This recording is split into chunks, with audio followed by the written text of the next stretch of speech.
He's trying to leave. You can't go anywhere. Go. Okay, it's not really good.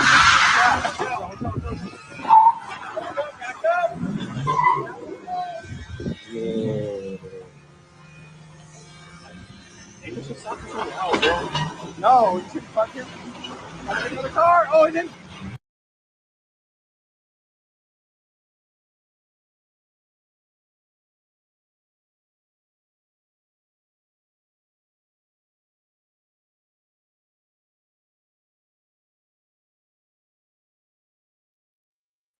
There was no curses. Was there curses? It seemed like there might have.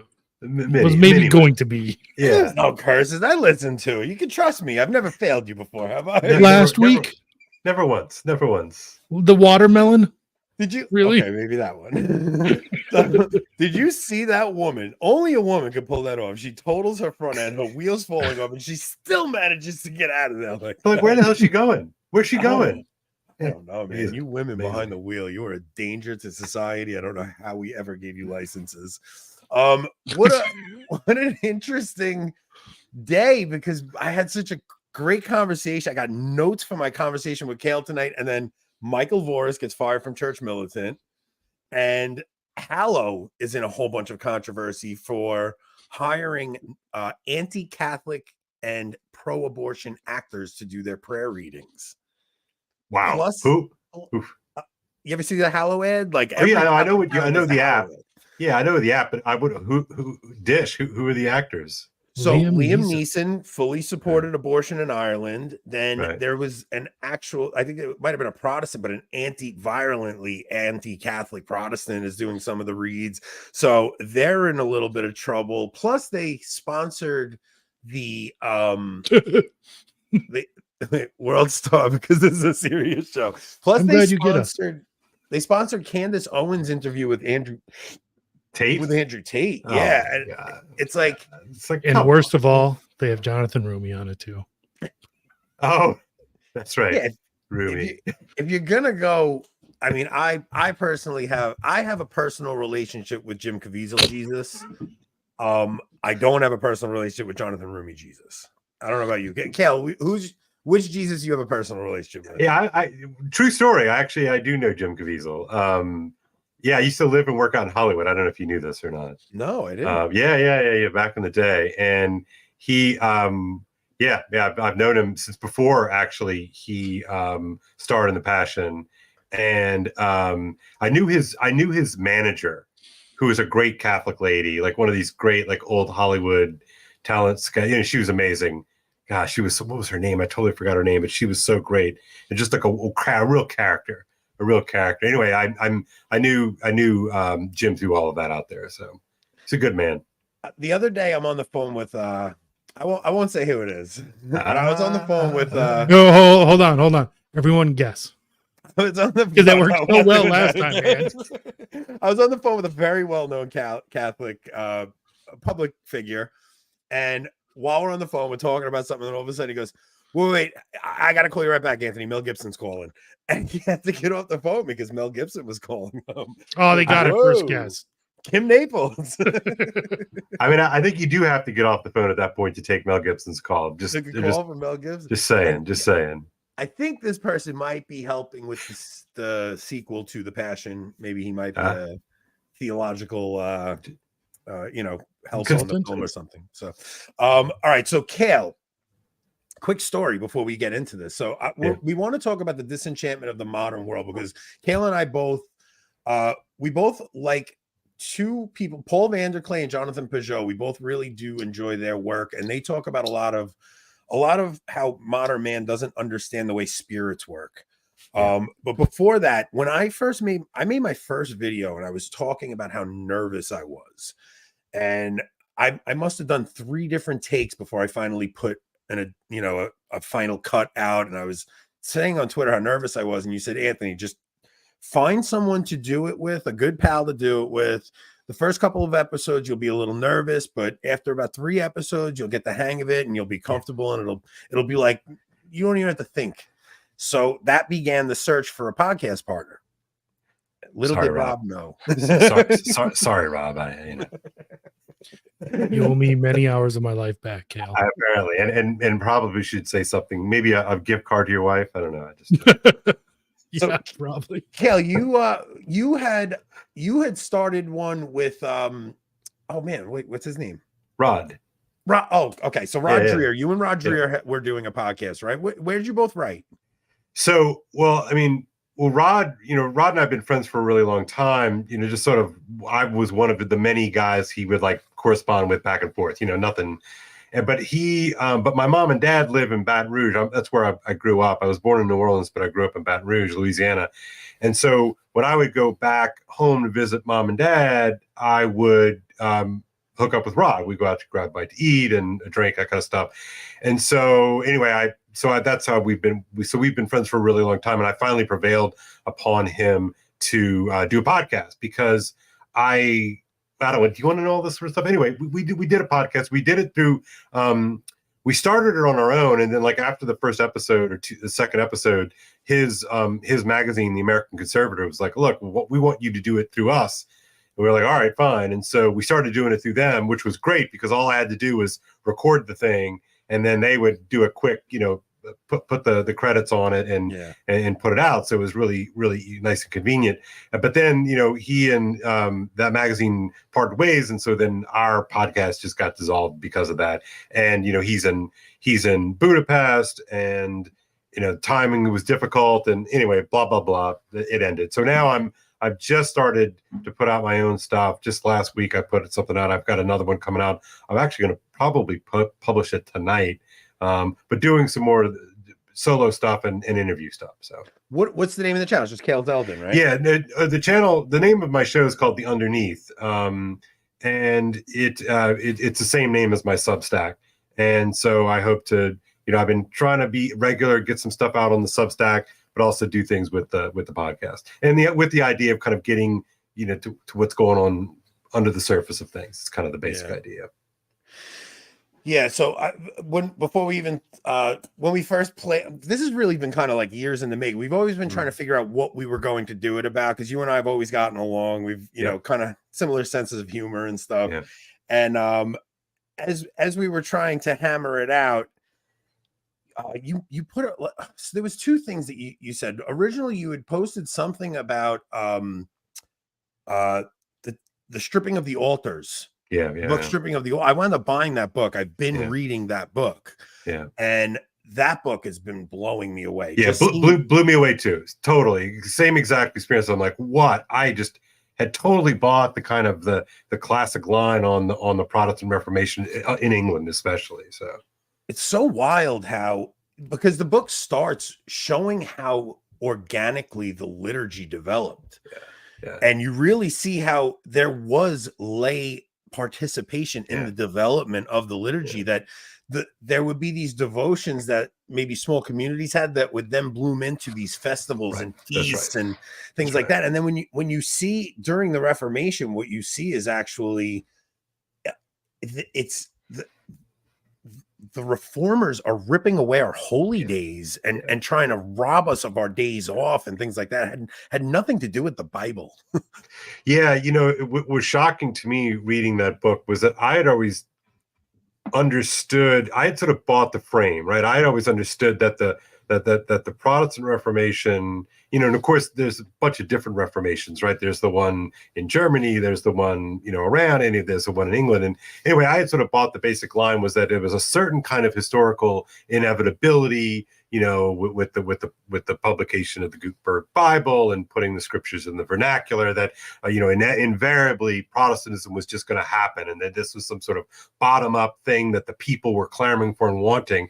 And so I just sort of bought that. And when you read something like Duffy's book, you realize this was like a total top-down, police state-driven revolution of the elites. It was way more like what we understand, I think, correctly about the French Revolution in terms of what it did to that country. But this was just sort of a Protestant version of it in England. And I had also bought the line that, the people were clamoring for this thing. Not at all, right? I mean, Anthony, when you read that book, like, this was like arguably the most pietistically Catholic country in Christendom. and it only became not Catholic through state pressure and taxing and jailing and executing. Like it really, we could put the intellectual sort of arguments about Protestantism and all that sort of stuff on the back burner for the time being. But England became a Protestant country by state power. Absolutely. Elizabeth executed 750 people a year for religious reasons, like way more than the Spanish Inquisition. Oh yeah, my gosh, yeah. But that all gets sort of like murmur, like let's just like why scrub that away. But the people really want it, that kind of thing. And it's just not true. I mean, I think that's the thing. And Anthony, same with me. I remember reading this and you could just sort of see the power of the liturgy and the way that it functioned in these people's lives. And I was just really struck, just genuinely moved by it when you read it. Yeah, it's beautiful. And then and you really can't help but draw parallels to the council and what happens after the council with the way they strip on the liturgy. Amen. Yeah, I think that's the only way that you can really understand or let me rephrase that. I think theologians can argue about the documents all day and every day. And I think some of those are specious, but I think a lot of them make a certain amount of sense to me. I don't quibble with that, but really the stripping of the altars was the more important part. It's not about 1962 to 1966. It's about 1971. It really, really is. Yeah, and that's where people got stripped of their ancient faith. I mean, the practices that we would understand as the ancient faith. That's the wreckage. So I made a comment about Protestantism, how you don't get like genuine culture from Protestantism because even when you see the way this liturgy develops, like our sacramental view of the world as Catholics really does form the way culture is shaped, and it takes kind of a united cultus, a united form of worship to have a unified culture. And when I made that comment, you were like, nah, there's a Protestant culture, and you push back on me a little bit, right? Yeah, I mean, I get what you're saying. Like, if you're making a purely abstract argument, right? If you sort of like, speed run Protestantism to its sort of most sort of pure abstract form, I think you're right. That there's a logic, that takes you right into sort of the most kind of abstract versions of it, like, with, I don't want to get into the weeds, but like Kant and with that kind of stuff, right? But you can't help it. Like we're people and we're bodies, right? And so, anytime you have a generation followed by another generation, followed by another generation, you're going to create some kind of culture. I think your argument is that it doesn't come out of the sort of the pure arguments of Protestantism itself, but Protestants indeed have a culture of great hymnody and worship and these kinds of things. You and I, it's not my jam. But it is a culture of some sort. And again, you could even argue that the UK, you might say that, well, the stuff that's the good is the stuff that they stole from Catholicism, that's Catholic, perhaps. But it definitely created a culture. So then you start getting into arguments. Well, what exactly do we mean by degrees of Protestantism or something like that? Well, okay. So this is when I made that comment, what I meant was. What the purpose of culture. So what we see now around us is everybody just trying to let's put it like this. They're trying to make it like America is a multicultural democracy instead of a multicultural democracy instead of what do we have, a democratic republic? Yeah, a republic, federal republic. We're supposed to be a republic, but they're trying to make it a multicultural democracy. So, but a genuine culture is something that unites people. So what we're dealing with now, we don't even have what we had back in the 70s and 80s, where we had pop culture, where people would come in and there would be water cooler talk, right? Sure. People would come in because we were all watching the same things on TV.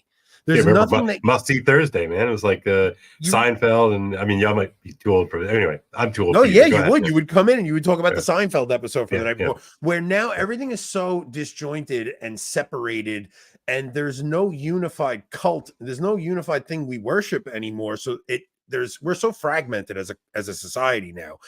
And I really think that started with the Protestant Reformation, because it's a culture formed in revolt and bucking the traditions of our fathers, right? So America is founded on revolution. So each successive generation is revolting against the previous generation, and it begins this deterioration back at the Reformation. Like, to me, that is the turning point. It's like the fulcrum point of when you have Christendom being built and being spread around the world, and everything's being built, and then you have this fracture, and this revolutionary spirit gets introduced into Christianity, and you start seeing each generation after that successively trying to buck the traditions of their fathers, and it's been deteriorating ever since. Well, how would you make so y'all had Holland on the show a few months back, right? And sort of putting my Holland hat on for a second, I mean, I think he would argue that there are certain inherent tensions in the gospel itself, right? So that there's this constant tension between, laying down foundations, building the house, and then being like the birds of the air, which, don't even worry about, their, tomorrow's meal, that kind of tension, right? And you see it played out, in all the various religious houses and all the various saints. There's this constant push and pull between structure and spirit. And if you look at some of the various versions of Protestantism, you'll see them go through this process, things get kind of staid and solid, and there's structure to it. And then, that kind of suffocates the spirit. Then the spirit kind of bursts out, and then there's a kind of renewal that, that goes on. And I don't think that that's inherently a Protestant thing. I mean, in our world, it ultimately, that became its ultimate expression. But I mean, it's hard for me to look at somebody like, a St. Francis of Assisi. St. Francis of Assisi was, inches away from being dismissed as a sort of as a crazy person. And he probably was a little bit of a crazy person. And I'm not trying to be a jerk about that, but I think Francis would have been difficult to hang out with. He had a bit of the holy fool in him. Yeah, absolutely. And so I think that, but I think that's an instance in which the church showed its ability to be nimble and broaden out to incorporate the necessary vital energy that somebody like Francis embodied and represented. Whereas I think, the contradictions were forced in such a way so that Luther kind of rolls around. And look, I mean, I know I could get myself in some hot water, but I look at the Luther situation as a failure of the church. He's going to have to answer for his own stuff, and that's his own business. And, I think it's a complicated story, but the church should have been, the church should have done better, frankly. Yeah. Because what she had shown in every prior generation, and you can do this. I mean, just follow the Holland book, right? Every generation, she had shown herself able to, to stretch and incorporate and build, stretch, incorporate, and build. There's two things I want to jump on. So first off, from the Holland book, if anybody hasn't read Dominion, it's a really good book. Yeah. I mean, especially it's a great read too. Those early chapters when you're seeing Christendom being built. I mean, I definitely push back on some of his later chapters thesis, right? Sure. But when you get to the Luther chapter and he's going to see Cajetan, how it ends. Right. But you're like, come on, Cajetan, you can do it. Can we do it? Yeah. That's right. It's such an interesting thing when you're reading something and the ending. I'm telling you, every time I watch Lord of the Rings, it's the same thing. Like, know how it's going to end, but you're like, nah, maybe he can pull this off here. But you haven't read The Lord of the Rings. I haven't read it. I've only seen the movie.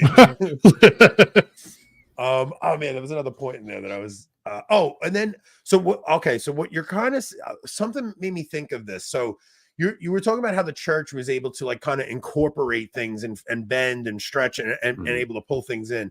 Tim Flanders in his book made a really interesting point about the split between East and West, where he said the Greek mind. So Catholicism is born from Judaism, the Romans, and the Real Greek. Judaism.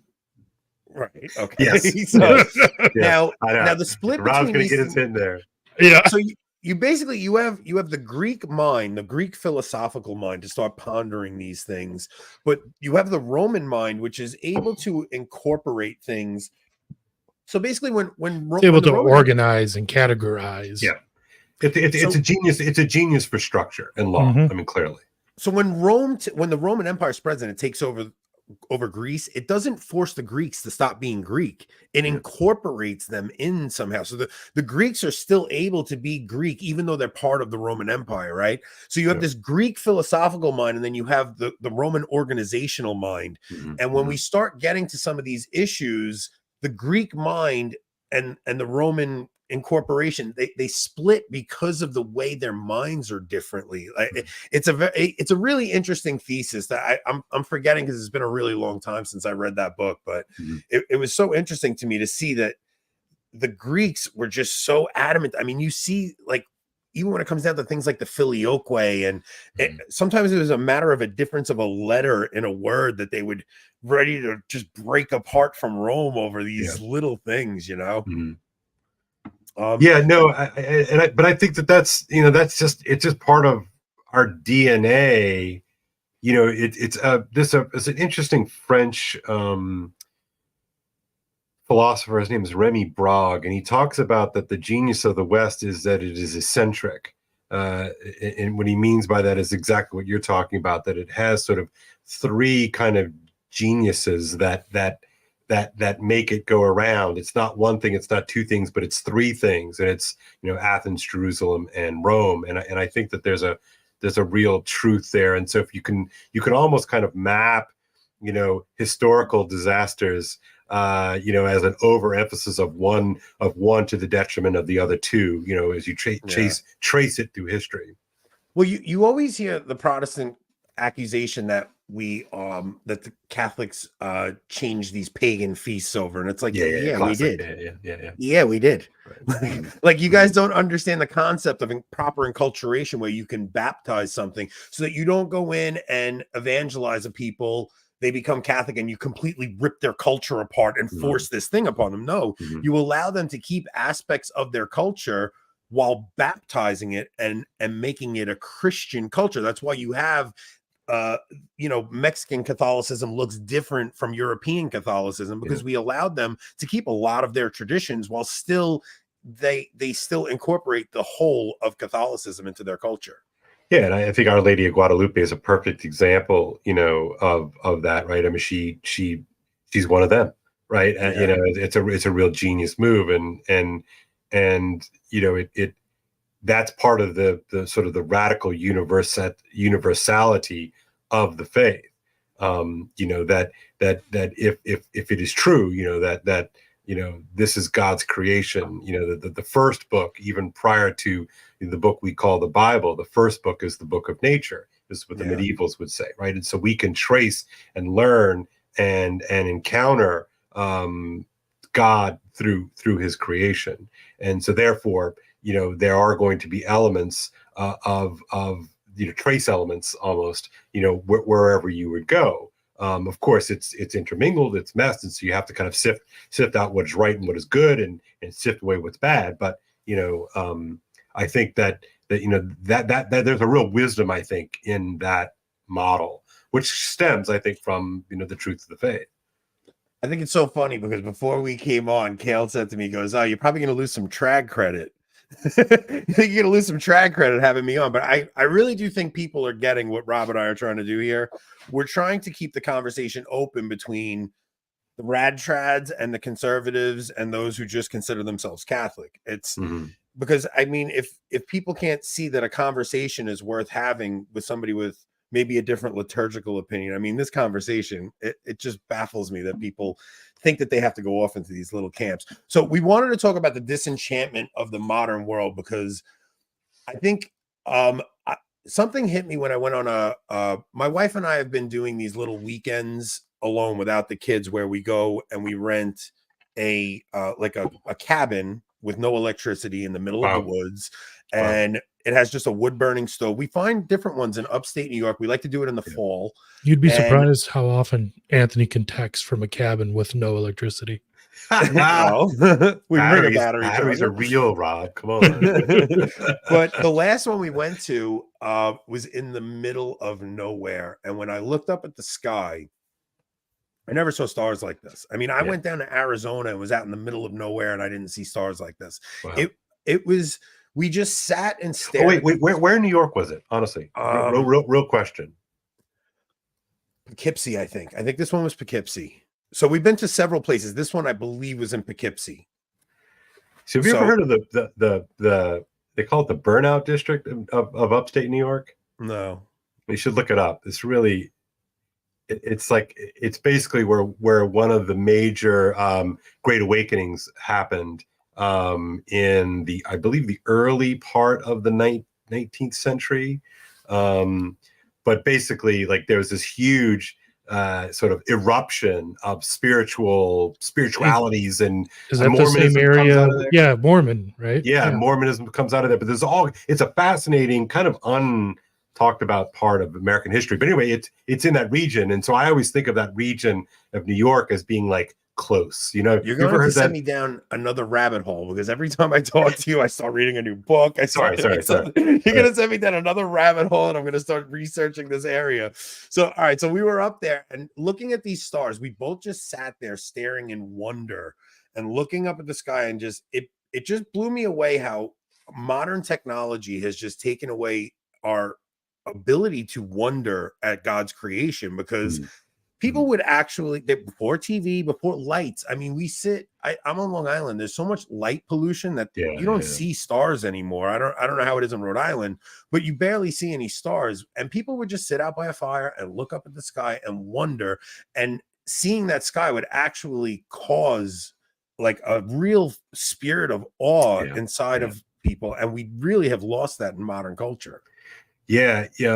There's a I've been thinking about this a lot, actually, this exact concept, because I run early in the morning. I have 2 big dogs, and I run them early in the morning, basically like right before the sun comes up, because I have to get my day going and get the kids up and all this. I love those so I go early in the morning. Yeah. So I've been, I've been kind of taking those pictures. The estuary.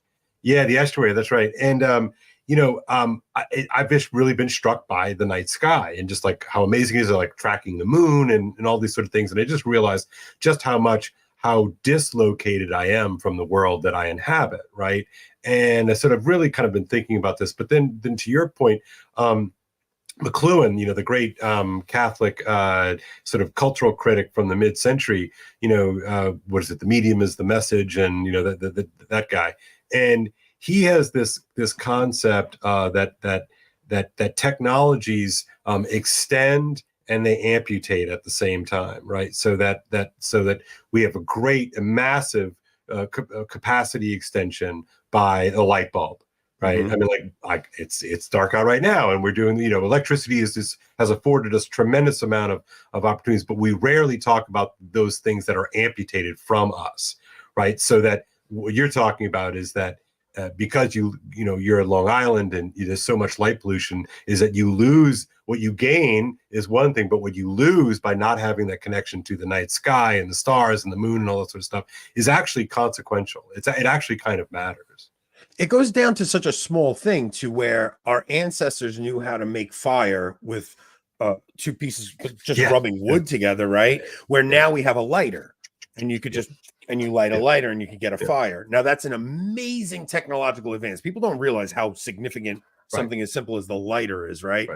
But what happens if our technology is taken away and we are thrown back? I mean, we really don't realize how big of a deal it would be if there was an EMP burst and we lost electricity. We would be so crippled that it would be worse than a nuclear bomb dropping on your city if you just lost power. And because you wouldn't even have the carnage to deal with right away. You'd just be sitting there like, what do I do now? Like, what do I even own? What do I even do? Yeah. You really don't know how to do anything. This guy's voice is identical to some big name commenters, and I can't figure it out. It's driving me crazy. Well, Thursday, you let me know because I'm always open for a new gig. So there's. What were you gonna say, Rob? I just laughed. Be hilarious if they had Kale on before you. Yeah. Thursday is Matt Frad's producer. So then thanks. I recently I recently watched this movie, The Creator. And the reason I brought this up is because we both kind of like Peugeot, and Peugeot talks about this thing of, like, he calls it parasitic storytelling. Yeah. And the movie was so bad, and it's basically about humans and AI, and the AI had a miscalculation. They lit off a nuclear bomb and it went off in LA. So now the humans and the AI are at war. But the way that the movie turns out, it's really the AI that's compassionate and has a heart and has a soul, and the humans are bad and they're trying to kill this evil AI. And it almost feels like they're trying to prep us for something coming down the road. And you see it in every story they tell now, from everything to when you watch Shrek. It used to be where the prince would kiss, or the princess would kiss the beast, and the beast would become a man. And now it's become the beast kisses the woman, and the woman becomes a beast. Yeah, I remember when Shrek came out. I don't know what was it? I don't even remember, years ago, Probably right? 2010, something like that. I think it's earlier than that, dude. Like I think 2002, 2003. I'm looking it up real quick. Just it's 01. Yeah, you're right, Rob.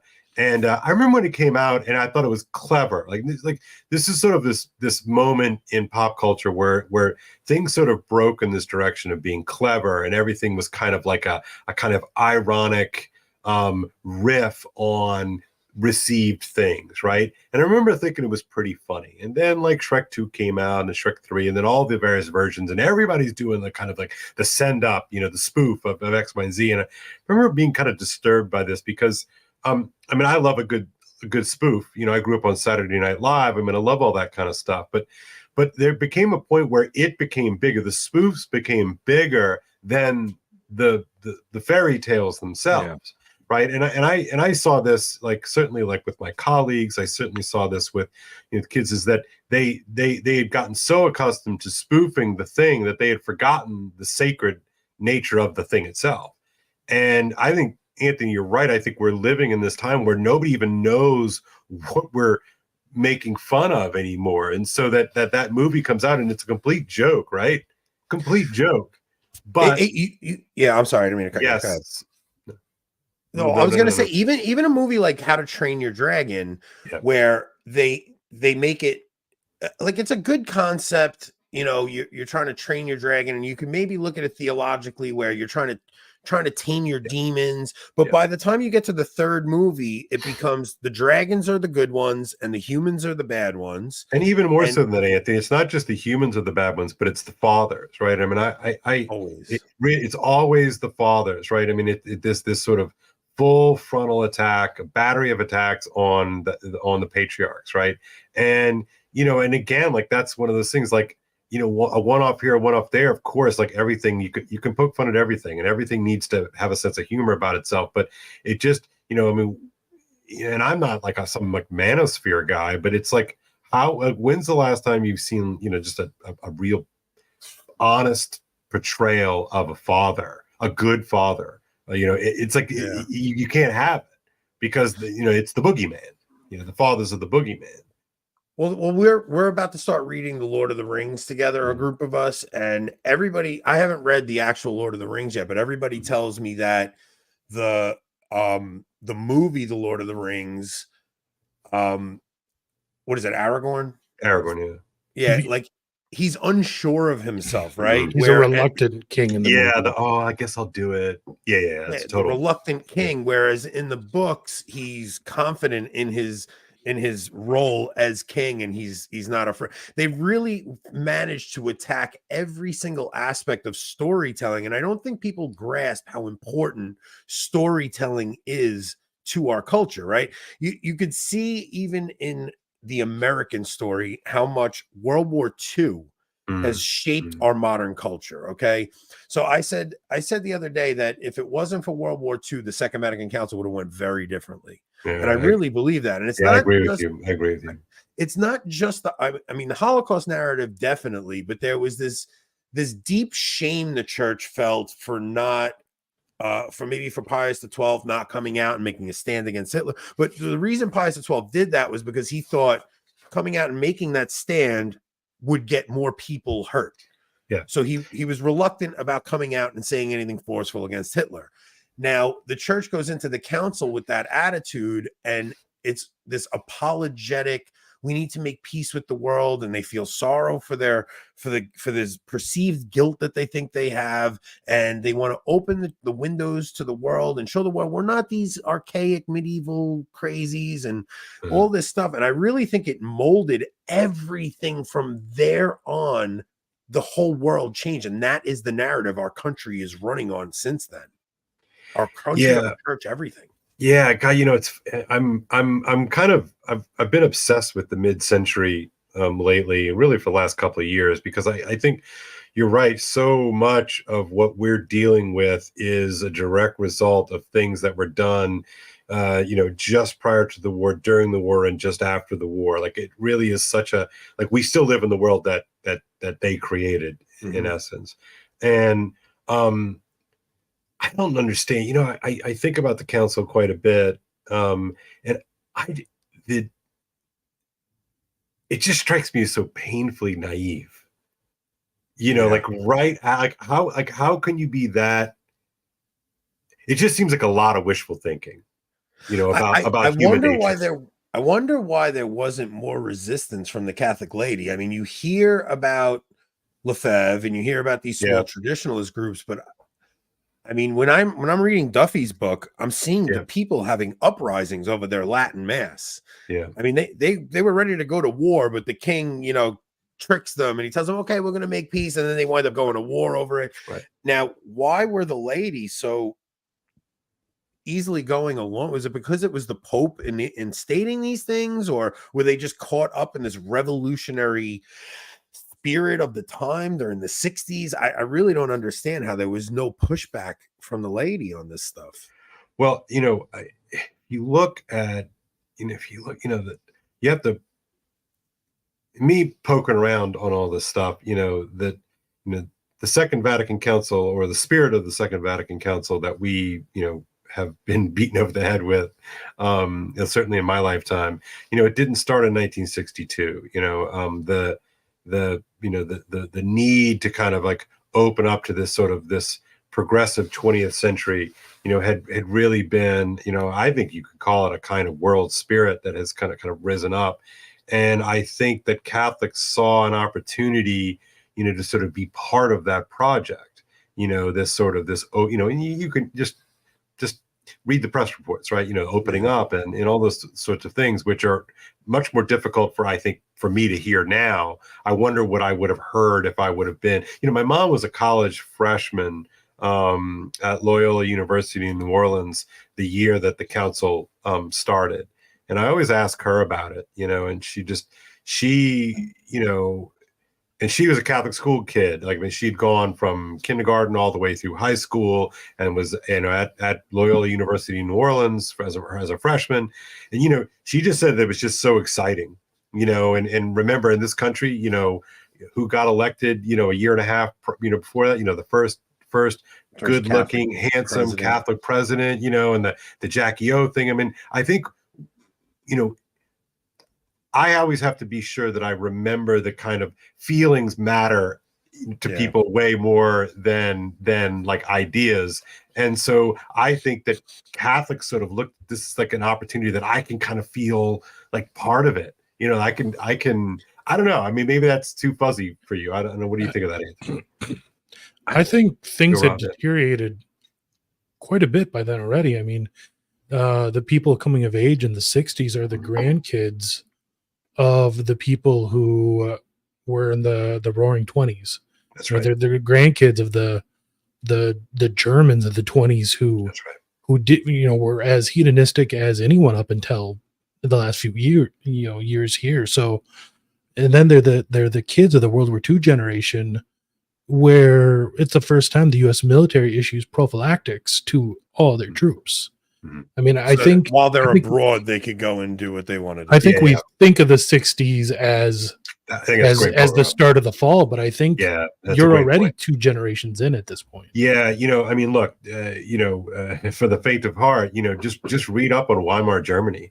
I mean, Weimar Germany was as decadent and depraved of a time ever, really. And honestly, kind of what you could argue that the 60s were something that had sort of been put on hold by the Mhm. Depression and World War II.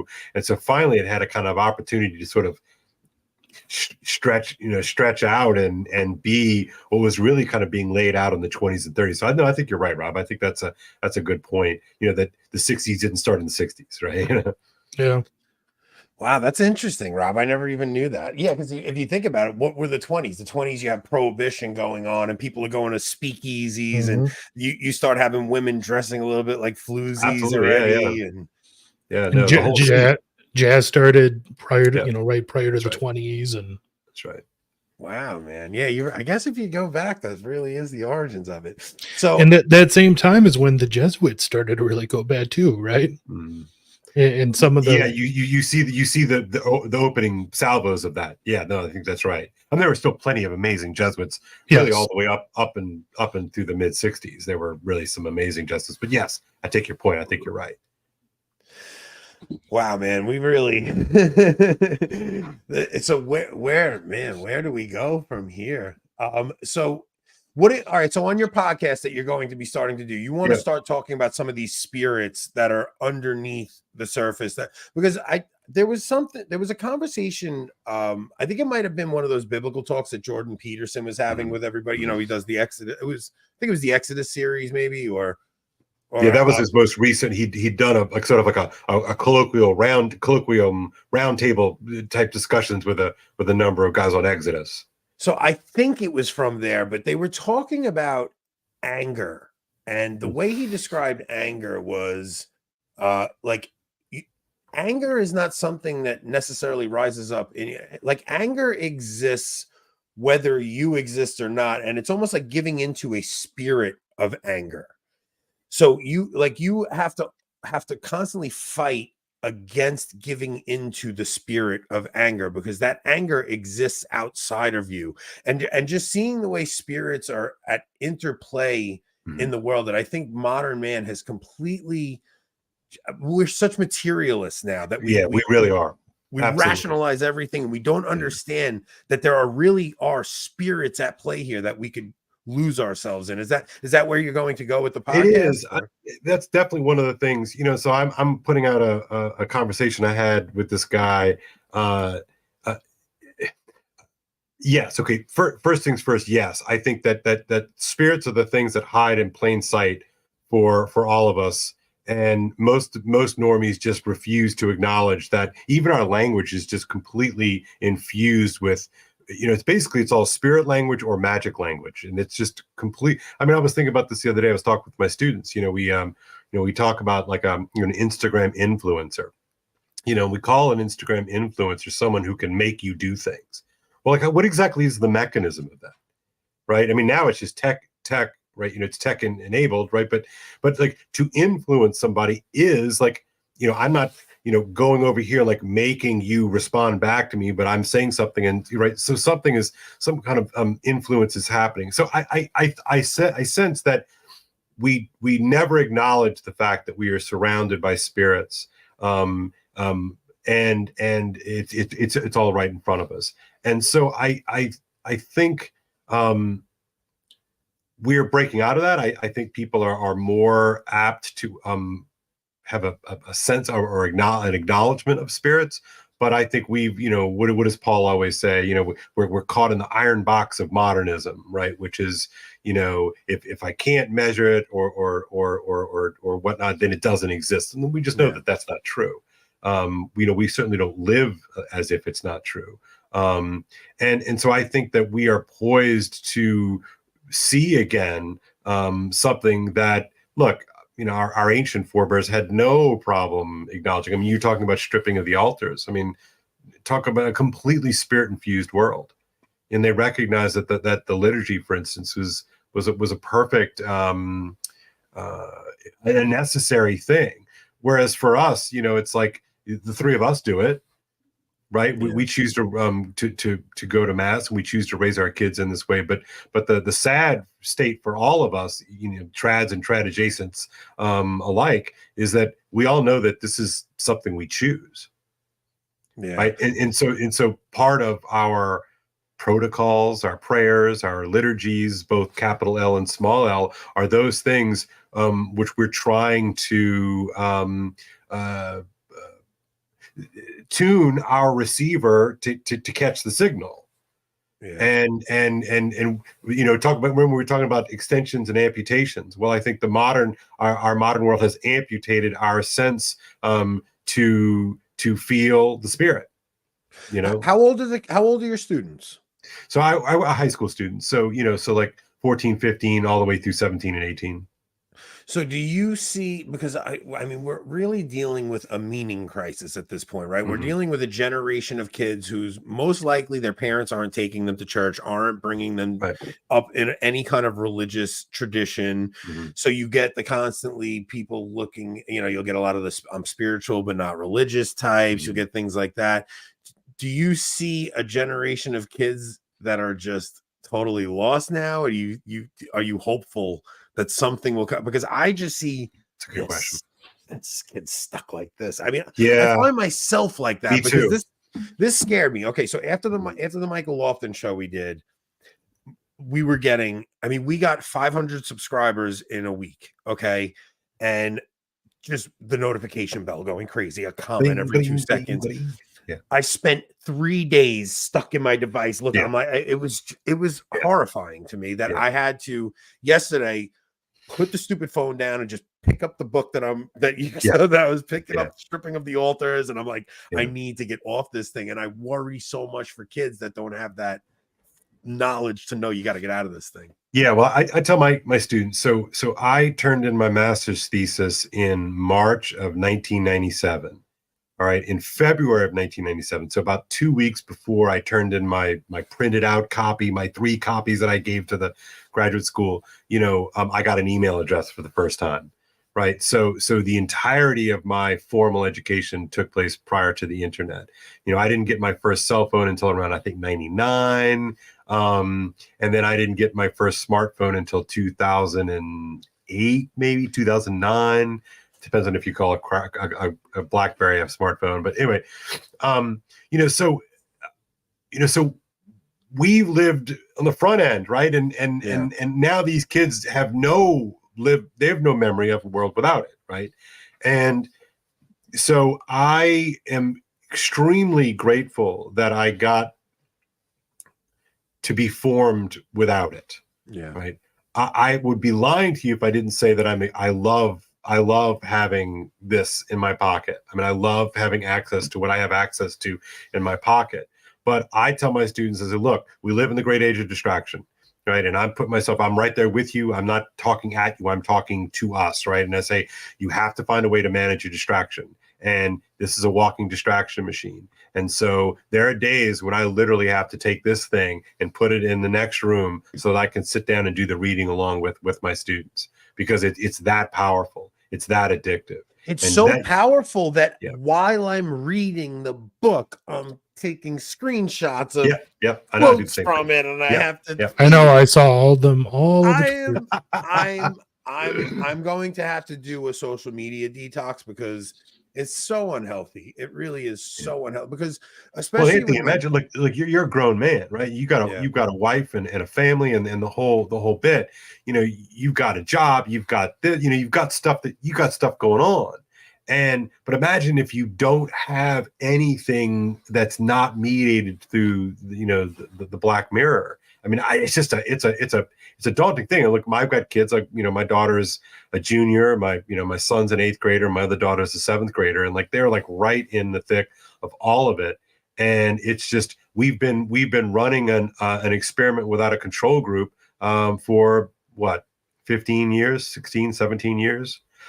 I mean, I think all 3 of my kids are a year older than all 3 of yours. Okay. Yeah. Right. Yeah. Okay. So it's very similar. It's Anthony just pick up vaping again. Absolutely not, dude. I'm so proud, man. Seriously though, I used to smoke years ago, it's the hardest thing in the world to stop. And so I'm so impressed, brother. Like, it's so hard. It's so hard. I've given up many things in my life. The vape was the hardest, man, because the vape I would keep in my bed at night. I mean, I've said it before. Like, my wife called it my binky. I'd be searching for it in the morning. I couldn't find. I'm so happy to be free of that thing. It's huge, dude. I don't want to derail us, but as someone who quit smoking years ago, I vaping would have been real bad for me. Well, I was vaping and smoking. It was I would have too, because like, true confession, I loved smoking. I loved it. So I'm glad to be free of it myself. I still wish I could have one on occasion, but the rule I've been trying to hold to is my job allows me to play around on the phone, but while I'm home with the family, if I'm interacting with the family, I try not to use it as much as possible so I can actually spend time with the family. The problem is when I see this kid doing his, like, I mean, I'll see kids nowadays where there's 4 kids all hanging out together and all 4 of them on their phones, not interacting with each other. It's insane. Hey, Anthony, I work at a boarding school, right? It's like you go into the common room and you got a bunch of kids like hanging out, and they're like literally just in their phones. I'm like, guys, your friends are literally right here. Like, hang out. Look, it's one thing if you take out the phone, hey, like, look at this video, or like that's fun, like that's like group stuff, right? But oh no, man, it's a pretty deep thing. Look, I think we're going to see real quick, like as in the next 3, 4, 5 years, there'll be a ban of phones in schools across the nation. There should be already. I mean, I can't believe there's not. I know. There should be already. You want to know how crazy it is? It's when we were growing up, our parents would tell us that stupid TV is going to be the death of us, but there was something communal about a TV, at least, where you would watch a movie as a family.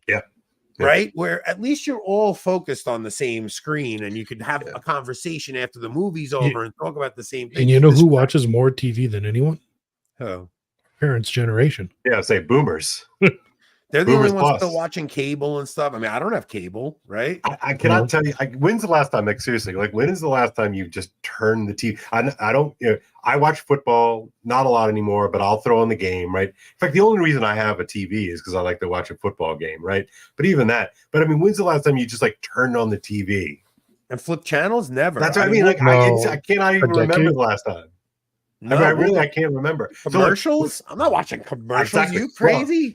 Man, when that gen dies, it's going to be a major disruption. But we can joke about like Fox News and CNN and MSNBC. Like, those are all just like done. Like, they're gone. But what's really going to be amazing to take it back to the show here is like, what is going to happen to the territorial parish when the boomers die? Like, they're gone. The cliff is massive. We talk about a vocations crisis, but we're not going to have one because the parishes are going to be gone. We have a demographic crisis. Yes. Yeah, I think you're right, Rob. Okay, I think nobody's facing that. Let's talk about this. Let's talk about this and link this to church militant. Yeah, do it. Hey, okay. but before we do that, do we want to do the ad read we should have done 47 minutes ago? Okay, so we have an ad read, guys. We have our first ad read, okay? Love it. Now, they want me to read this script. They give me a script. You asked for it. You literally asked for it. Don't lie. Here's what I'm going to say. I can't read the script. Here's what I'll say. Hey, just one thing. One thing serious. You do have to read the disclaimer word for word. The disclaimer I'll read word for word. Okay. But here's the thing. You're all going to die. Every one of you are going to die. That's all I can tell you. Now, I'll read some of it. Rob's like, you have to read the ad read today. I'm like, do I really have to read the ad read? I'll read it. We have to. Anthony's a sellout. Let me explain something to you guys. I got to figure out a better way to put the logo on screen, apparently. This is terrible. I am a sellout. This is fantastic. I'll tell you all that right now. You guys. All right, Catholic Will was founded by 2 Catholic brothers who had spent their entire career working for the church at various shrines and dioceses across the country. A few years ago, they started to think about how they could have the biggest impact possible for the church and fellow Catholics. They realized they wanted to leave a legacy of faith. Well over 50% of adults in the U.S. do not have a will, including many of you watching right now. I now have a will because of Catholic will, by the way. Yeah. That's scary because it even leaves you at risk of having your property and resources going to the state rather than to the people and organizations that matter to you most. MyCatholicWill.com is the most affordable way for Catholics to create the most important estate planning document, a will. They partner with local parishes, high schools, colleges, dioceses, and national Catholic charitable organizations to encourage Catholics to take care of their families and leave a port. This is a long ad read, guys. We're gonna have to trim this thing down a little bit. But just yeah, did you ever see who gave you this copy? God, did you ever see Talladega Nights? Oh, of course. The Yes, Ballad I of have. Ricky Bobby. He's Yeah. he's reading the ad, and his hands just keep going up because he doesn't know what to do with them. That's I said this is going to be the most unprofessional ad read on planet Earth. Okay, so for $80, you can write a legal will in as little as 20 minutes. That is valid in 50 states. You can add a mirror will for your spouse for less than $40. And it really is 20 minutes. It took me 20 minutes to write a will for me and Hope. It was easy. It's an incredible value for Catholic families, but it gets better. For a limited time, our audience can support our show and save 20% of your purchase by entering referral code AB20. So AB20 will get you 20% off. That's all we care about. If you guys use this thing, AB20, and that's the only way we make any money. So, Love it. All right. So Rob and I both used Rob and I both use mycatholicwill.com to make sure. I'm going to be honest. We both used it, but we got ours for free, guys. Oh, I didn't pay the $80. I did do one, but I didn't. I'm just saying this was part of the deal. We got a free will. So while you're making sure your family is being taken care of, you can support your faith by making a bequest to organizations like the Lepanto Institute, the Colby Center, or Scott Hahn's group, the St. Paul Center for Biblical Theology. You can even write in your home parish or diocese if they aren't listed. Talk to your spouse. Go do this immediately. There are no excuses to not do this. MyCatholicWill.com. Use referral code AB20 at checkout to support the show and get 20% off your purchase. There's a link in the description. And here's the disclaimer. My Catholic Will exists to hand on the light of faith to the next generation through online self-help forums and templates, along with educational content from a Catholic perspective. My Catholic Will is not a law firm and does not provide any legal services or legal advice and is not a substitute for an attorney. Okay, guys, we got through it. We did it. And proud we all are, all of them. Okay, just in case they don't come back. That's great. That's great. I gotta be honest. My Catholic Will is a first sponsor to reach out to us, so we are big supporters of My Catholic Will. Love it. All right. So, what were we? Okay, so the boomer thing, right? Church militant. The parishes that as the boomer generation dies out, those parishes will be empty, right? So, ironically, church militant was banging this drum for a very long time and talking about how these parishes are going to die out. But church militant had a very big boomer audience as well. And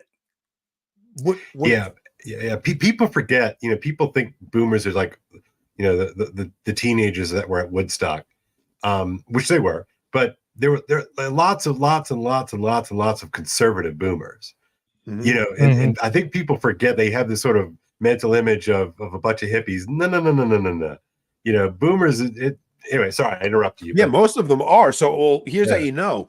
I used to actually be a supporter of church militant early on, right? So, right when I had my conversion back in 2016 or something, I actually did subscribe to their content.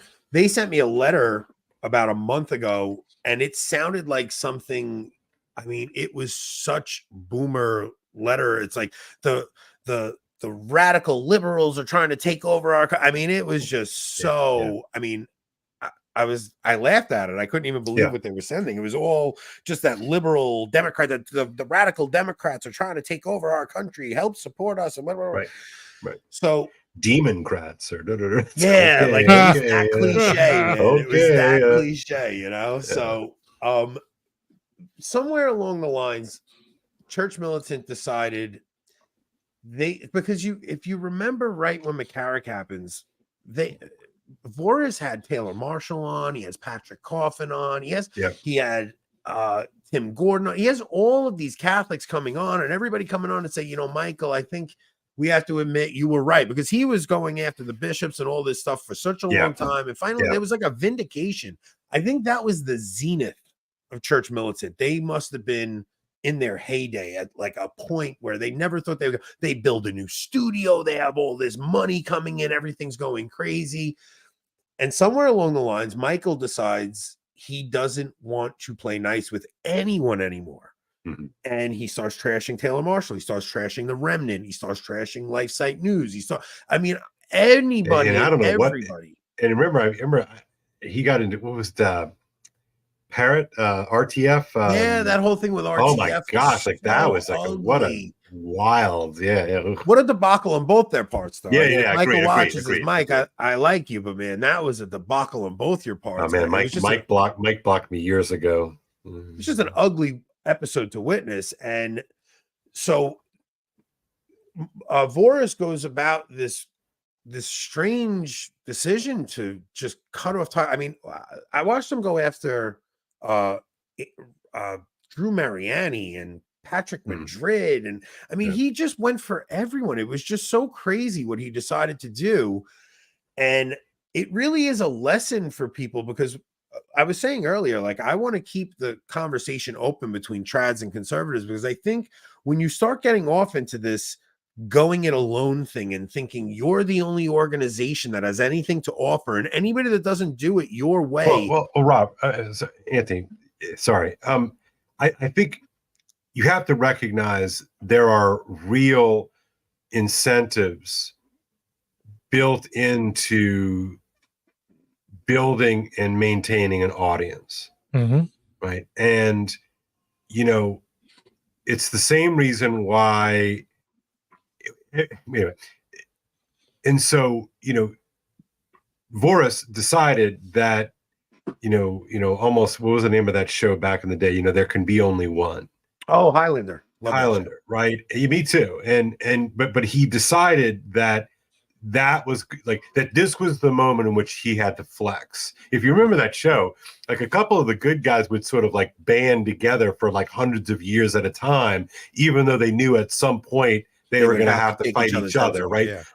But I think Voris decided, I think you're right. I think the money was flowing hard. I don't know. I'm just speculating, just watching, observing like the rest of us, you know, that this was the moment where there could be only one. And I think there's a parable. I tweeted it up before the show. I think there's a parable in this whole situation. And in part, it's because I think he succumbed to the pressures of audience capture.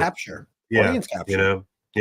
Yeah, but at the same time, I think he alienated so much of his audience, because even this conversation, I want to be careful, because I really think the Catholic infighting is so painful for Catholics to witness.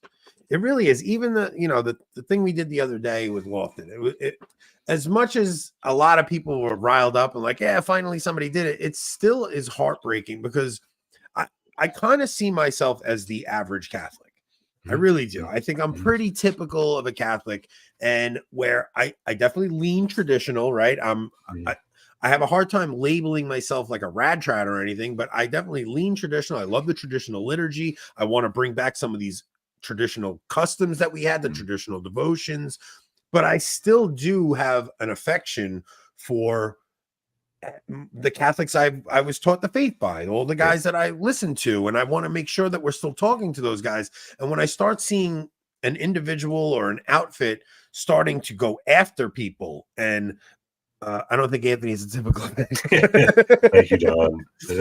So, but when I see people going and starting to attack outfit after outfit, because I don't want to. All right, so Voris, he put out a video today that was, I mean, my heart hurt for the guy, because clearly he's struggling and he's suffering. But then you really reflect on some of the things that he did to people, and he was ruthless, and he showed no quarter to anyone. And he's a very hard guy to be sympathetic to. Yeah, I think you're right. I mean, look, when he was going after the bishops, I was right there with him. Like, yes, please, somebody needs to like point this out. It needs to stop. so I was very glad, that somebody like Boris was just like a dog with a bone. Like he was just not letting it go, and he was calling them out. And I think that was good and necessary work. I think what I struggle with, with all of these sort of things is that, the world is really complex, and and I think that the infighting amongst all these sort of various strains of, we would just sort of roughly call like from central to rightish Catholics, right? Is that there's a concern that conceding anything is aiding and abetting the enemy, right? I mean, I think that the dynamic, what is it? Is it no enemies to the left or no enemies to the right? I think that dynamic is real, and I think it's gotten those flames have been fanned. The heat's been turned up because of the sort of the strange, really strange papacy that we're living through. I think that these are sort of pumping up the tensions on these sorts of things, because we're all struggling to figure out like what the heck's going on. And so I think, just to go back to last week, with was it Lofton, and what was the other guy's Brian Hemsworth, Brian Holdsworth and Michael Holdsworth. Yeah. Is that he goes on and puts out, I think, a very reasonable, guys, this doesn't seem good. It doesn't feel good. It's a bad look. And that's right. Like, I just like the video. Just, he's honest about it. Like, just talking from the heart. Right. Just talking from the heart. And so then, Lofton, for his own reasons and for his own audience, goes after him hard. And, the sanctimony and the condescension were just more than any of us can handle. Like, honestly, I'll watch anybody fight. I don't care, right? But it was just, it was ugly, right? And it sort of struck us as ugly. But then if I take a sort of a step back, like, why is all this going on? It's because I think people really are truly confused. I think people really are struggling, like, what's going on? And so then we tend to tack to sort of simple A/B testing, friend enemy, with us, against us. And I think that's ultimately a recipe for a disaster. And I wonder, again, I'm not here to dance on anybody's, worst moment ever, with somebody like Boris right now. But it's like that's what happens when you shrink the world into some kind of simple A/B test. It's like, no, I get really worried about the tribalism, man. I'm so worried for. I think if there's anything I'm trying to do is just show that we can still talk to you. Like, disagreements don't mean you hate somebody. Right. You actually private messaged me. You said, humor is a powerful binder. It dispels the preciousness. Anthony, what's the name of that type of messaging? A/B testing. No, private messaging. Oh, it's okay. He can go. I'll give her permission. What did I say? Nothing. Never mind. Just read it. Right, anyway, humor is a powerful binder. It dispels preciousness. Echo chambers create fragile, prissy gas bags. And it sounded like a Chesterton quote to me, because I think that we have an appeal to both sides, because people see that we're kind of trying to make light of some of the stuff that's going on right now, even though it's not light subject matter, right? Right. The idea of having a fatherless family, because that's kind of what it feels like right now. It feels like we just have no father. Like today, Francis writes a letter to 5 Catholic lay women in Germany, talking about his reservations about the German synodal way. And it's like, if only there was a figure in the church who might put an end to it, who might mediate such things, Like if only we had a person who had the authority to put an end to it. Principle of unity. Make it up to a high school dropout to No, but I want to bring that to your show with Larry Chapp, because that's one of the most engaging shows I've watched in a long time. If anybody hasn't seen it, Kale did an episode with Larry Chapp, and what I loved about it was seeing that two pretty. Larry Chapp is he's not a radical in any sense of the word. He is your most run-of-the-mill, trying to be an obedient Catholic. And even I could just see the pain in his voice when he was speaking about some of these things that we're just so confused right now, because you don't know what is going on. I mean, it's a really difficult time to be a Catholic. Right. And I you know, my you know, I love Larry to death, but you know, it's like there's still this kind of this allergy that Larry has, like anything that smacks of sort of, you know, rad trad. Yeah. You know, it's like, it reminds me of, you know, like far right, you know, in the news. It's like nobody can ever be like on the right. It's like you have to be on the far right, you know, and it's like nobody can just be a trad. You have to be like a rad trad, like whatever. Okay. Like you know, but I think that you're right. I mean, I think what you see with somebody like Larry is that he's just like, he's done pretending that the Hagen Leo hasn't occurred. You know, it's so clearly and manifestly true. So therefore, we are all scrambling around, right? Is because, you know, and I'll get like pushback, you know, from the usual suspects on Twitter, like, you know, who do you think you are, Kale? You know, you're smarter than, you're more Catholic than the Pope. I was like, I'm not making any of those claims, but like, I have eyes, and God gave me a brain, and I've been blessed with a great education and a desire to read and educate myself. And like, I can't pretend not to see the things that I'm seeing. And it's not some evidence of like some like dark, you know, sin of pride on my part to like notice things.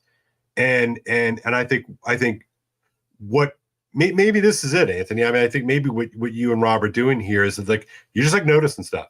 Just pointing some things out, paying attention. Not making any declarations, not saying anything. It's just, guys, we're commiserating with our fellow Catholic, right? It's just, hey, guys, we're in this together. We're going to get through it. The Francis papacy won't last forever. We don't know what comes next. We don't know. I mean, it could be a Francis II. I do know there's a lot of fruits from the Francis papacy, because I've seen tons of conversions because... Well, we are. I mean, what's interesting, like, we are like oddly like the fruits, right? I mean, this conversation doesn't happen without Francis. Right. And, you know, I was thinking today, like, when did all this sort of stuff start with me? You know, and for me, it started, you know, I reached out to Steve Skojic when he was running 1 Peter 5. And I'm like, this is what's going on in the church right now is nuts. And so, you know, I went up writing a piece for him. Gosh, I don't even remember what the year was, but it's maybe 17, something like 18, something like that. But none of this would have happened if I would have, if you know, again, it's an interesting fruit. That's a good way to put it, Anthony, I think. Yeah. I mean, I would have never found the Latin Mass without France. All these things that I try to always tell people, just understand that God can write straight with crooked lines, and every day, Sod. And God is doing something with this right now, right? So I try to always look from Larry Chapp's point of view. I would imagine I don't like Pope bashing, but I don't like Pope splaining either. Yeah. I don't like either one. I think they're both bad. You know, like I don't think either one is good. You can't. To me, okay, but what I can't handle is I can't handle lying, right? Yes. And so I you know, I'm sure people can accuse me of bashing the Pope, and that's fine. I'll have to deal with that.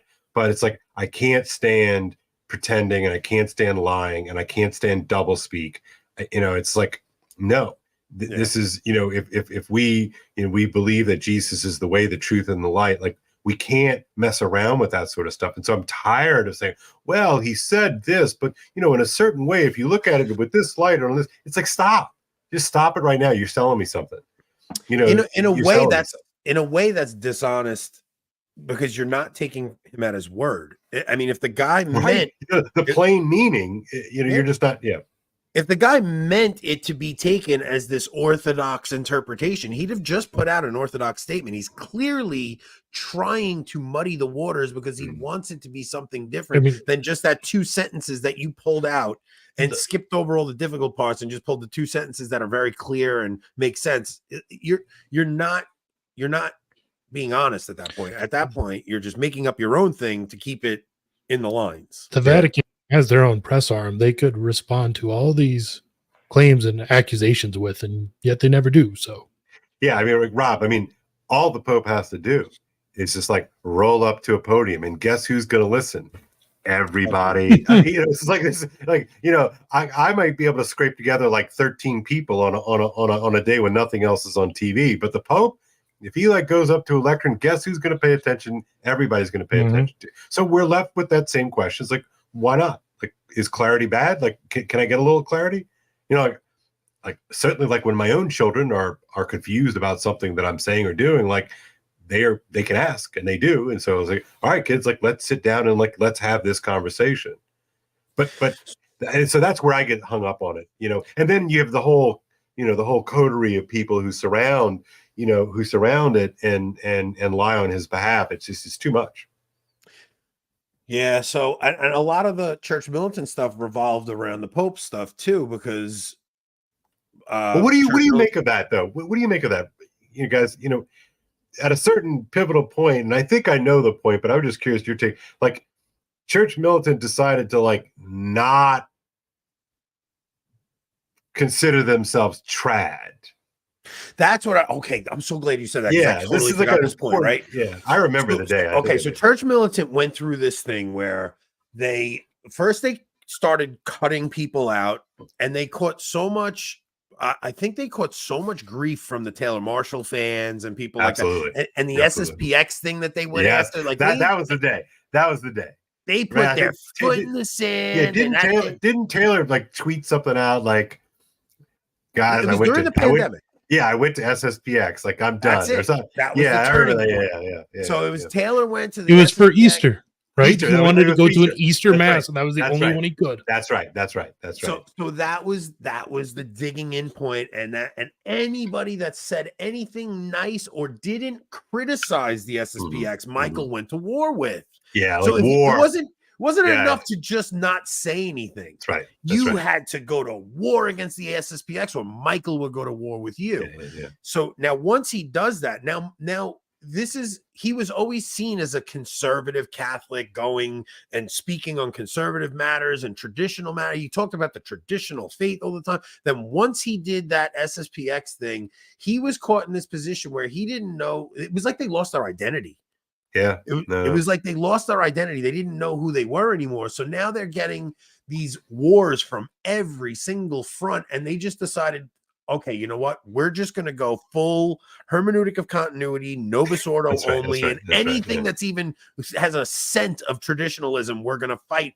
And it really is the beginning of their downfall. And to watch them spiral out of control over this last 2 years over some of the decisions they made, it's sad, because church militant did a lot of good over the years. Yeah, I mean, they did. They called a lot of stories to attention. I mean, they were, it's always the good with the bad, right? I mean, because they were absolutely dogged about holding the bishops accountable. And if there's anything that's been true since the summer of Uncle Ted, it's like, that blew me up. I know you and Anthony, you and I bonded over Twitter at one point. It's like that. To me, that was the watershed moment, and Michael Voris and his gang were all over that, and God bless him for that. I mean, like, that was, still, we haven't even begun to reckon with the fact that many, many, many, many, many, many people in the hierarchy who are still operating today knew and were part of it. I mean, like, hello. It's not just that. You look at what happened to Strickland. The things that get excused, McElroy gets made into a cardinal. Strickland gets let go. Yeah. It's you have a situation where you have actual abusive cover-up bishops getting the pass. Yeah. And even Lefebvre was given chances to recant some certain things. They went they wanted to make sure Lefebvre didn't break off and become schismatic. So they opened all these talks up and had these conversations with him. They never gave Strickland a chance at anything. It was just, he made a comment, that's it, you're out. And that decision was made before the visitation even took place. Yeah. He was a dead man walking from the day he wrote that tweet saying, I don't support Francis's program to undermine the faith. That's right. Yeah. That was it. He was a dead man walking from that point. Yeah. So you look at a guy like Strickland, who, I mean, he is such a watershed moment for so many people. I know a lot of Pope splainers who, when it came to the Strickland incident, finally said, okay, this is just too much for me. For real. Wow. Because I saw, you know, the group that seems to show up in my Twitter feed were doing their happy dances about the Strickland thing. But that was all preparation from Lofton, I think. I think Lofton really set. That's interesting. I think he really did prepare people to. I mean, it comes down to, we're at a point where for some people, the only sin is going against the Pope. It's the only sin for some people. Then for everybody else, we're looking at the big picture of it, and we're saying, like, things are just so upside down. We're living in an upside down world, and the things that the church should be talking about, it's not talking about. And not only is it not talking about them, it's flirting with bringing these things into the church. So the church should be the beacon of clarity and speaking. I mean, the most dangerous things in the world right now are feminism and gender dysphoria and that stuff. And the church, instead of giving a voice of reason and clarity, it is trying to figure out a way to integrate that into our Catholic ritual. It's scary. I mean, I don't know where you guys are on this, but I sort of played this thought experiment out in my head. Like, let's just say that, I don't know, take somebody like Massimo, or, you know, whatever, Austin or whatever, like one of these guys. Let's just say that, like, like the Pope Francis project, like, there was no pushback, and they, like, got everything they wanted, right? Like, what do they think is going to happen if they got everything they wanted? The revolution never stops. They would be so disappointed. They'd have nothing to complain about. Yeah, but it wouldn't do anything except just eliminate the church. Like, it wouldn't work. Yeah. Like, because when I think of, like, you know, I grew up in the era of JP2, right? You know, and I remain an unrepentant, somewhat fanboy.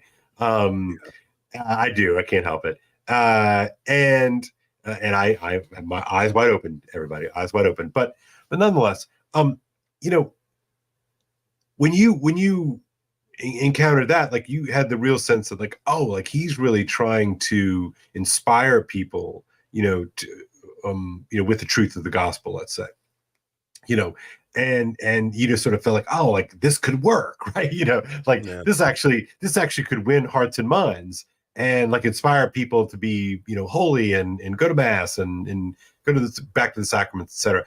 But, like, I wonder if they got what they wanted. I mean, do they really? I guess my question is, do they really think it would work? I think, like, a person with that revolutionary attitude, it's just continuous revolution. It's never done. Yeah. They couldn't get everything they wanted. It would be, once they got everything they were asking for, they find something else to go for. It's just the way their mind works. Because if you went to somebody who was protesting in the 60s, they got everything they wanted in the 60s. That's true. Now they just found a new thing that they are going for. It's a revolutionary spirit. I mean, we were talking about spirits before. So it's current thingism. It's the spirit of current thingism. That's it. And you're, like you said, it's kind of the Novus Ordo in a nutshell, isn't it? How do you break that down? What do you mean, Rob?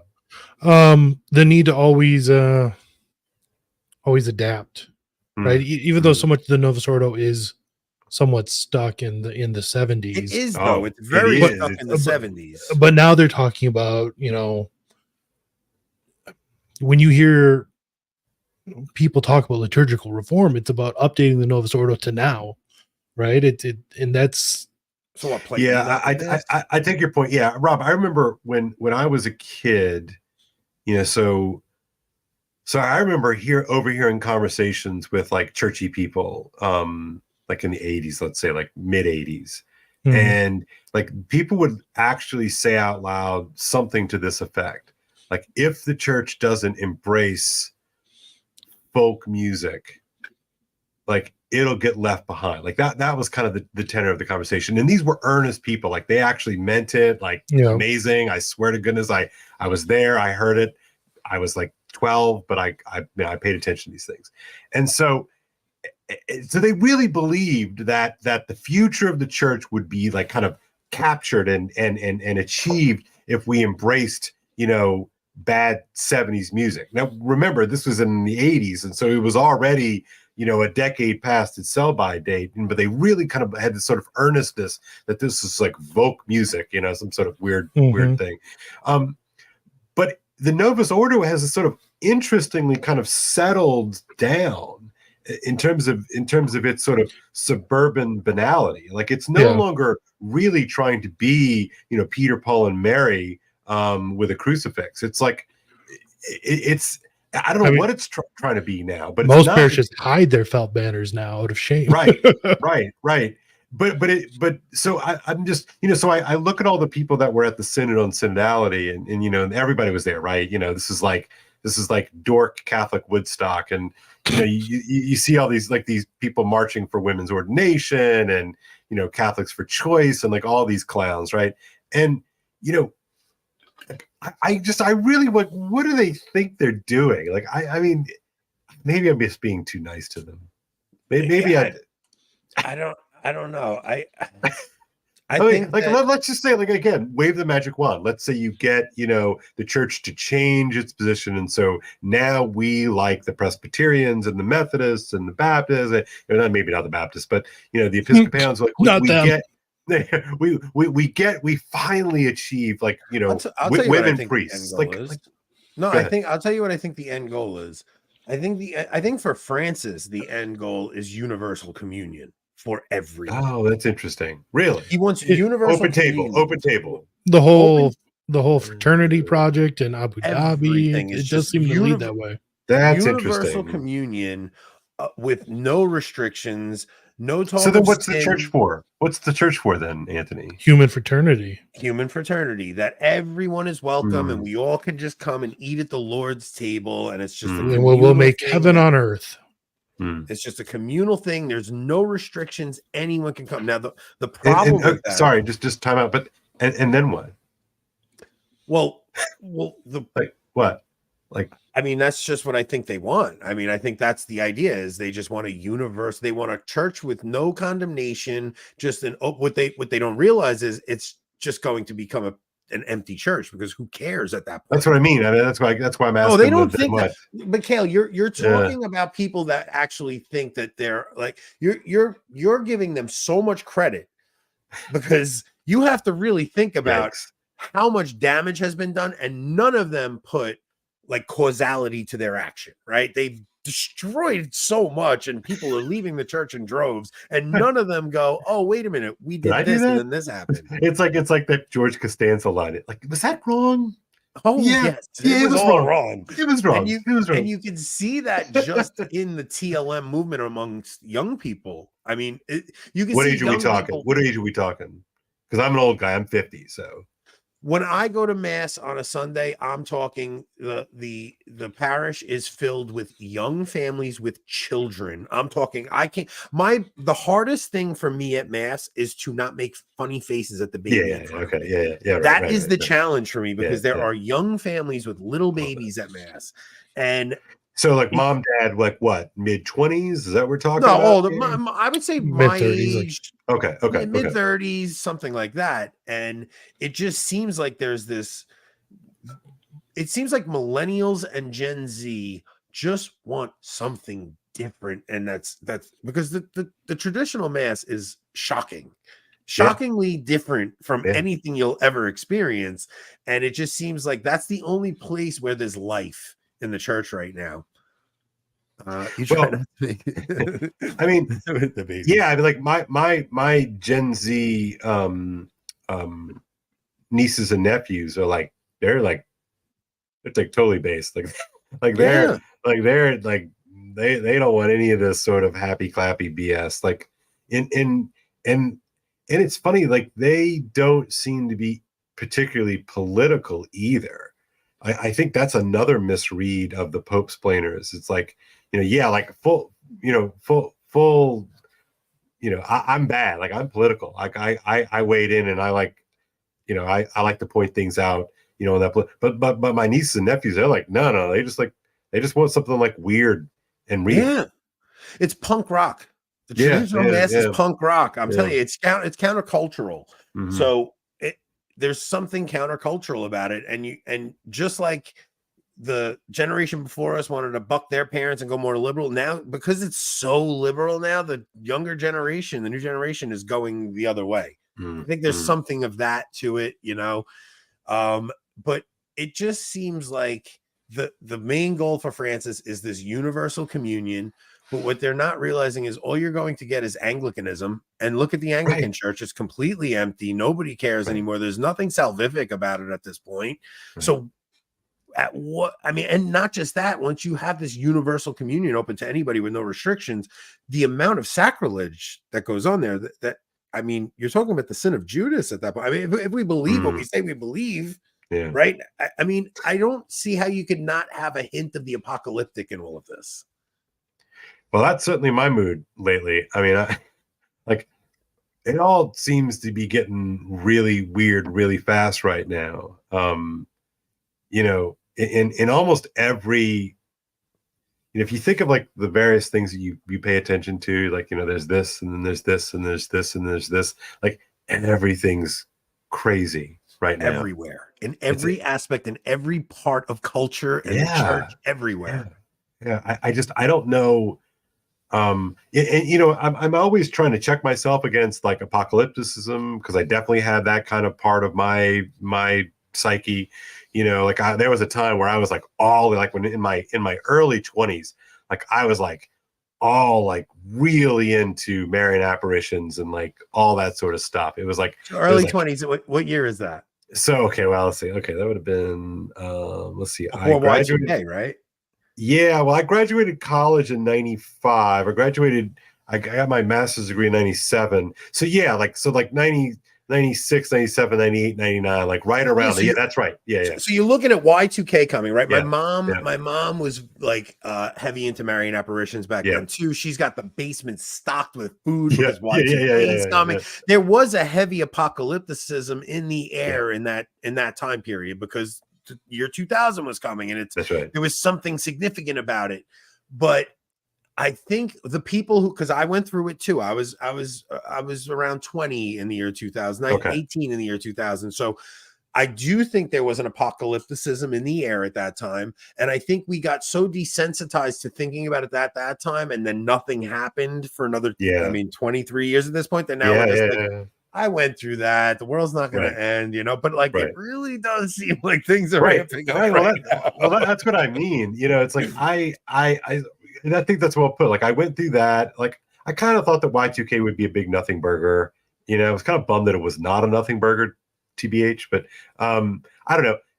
So I agree. Like, but this really does seem different. Like it really does. I don't know, man. Like things are getting really freaky nuts. I think every generation wants to believe they're the last, because I think everybody's kind of uncomfortable. Yeah, but with the idea of the world going on just fine. But like as a dad, like I don't want this to be the last generation. Like I want my kids to have kids, and I want my kids' like I want to be a great grandpa. Like I mean I don't.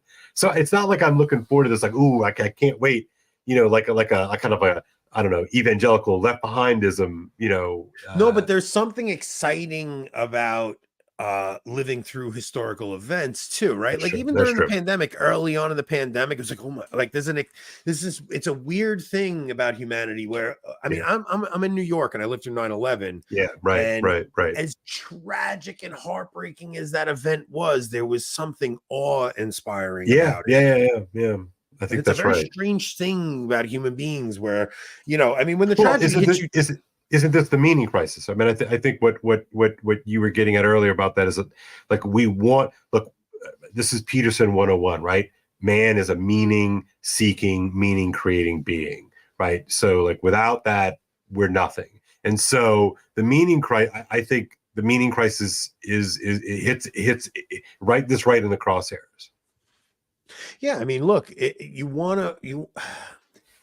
living through 9/11 is a really good example of it, because I mean, when tragedy strikes a little too close to home, it's heartbreaking, and that's a different thing. But when it's just far enough away that you can just adjacent, and you can claim like I'm from New York and I lived through 9/11. It's a weird thing that we do as humans, where there's an excitement about it. Like the idea of, but when you really think about the idea of a World War III and my 17-year-old son getting drafted, yo, chill out. Stop this stuff. I don't want this happening. The brakes, people, please. Yeah. Completely nuts, man. Everybody, I tell people that all the time. Everybody's always saying like God has to chastise us. God has to chastise. You really need to read those Marian apparitions where it says the living will envy the dead. You do not want to live through that. I promise you. With his roaming bands of marauders ready to rape your daughters and wives. Like, get that. I don't want to live through that. Stop it. Right.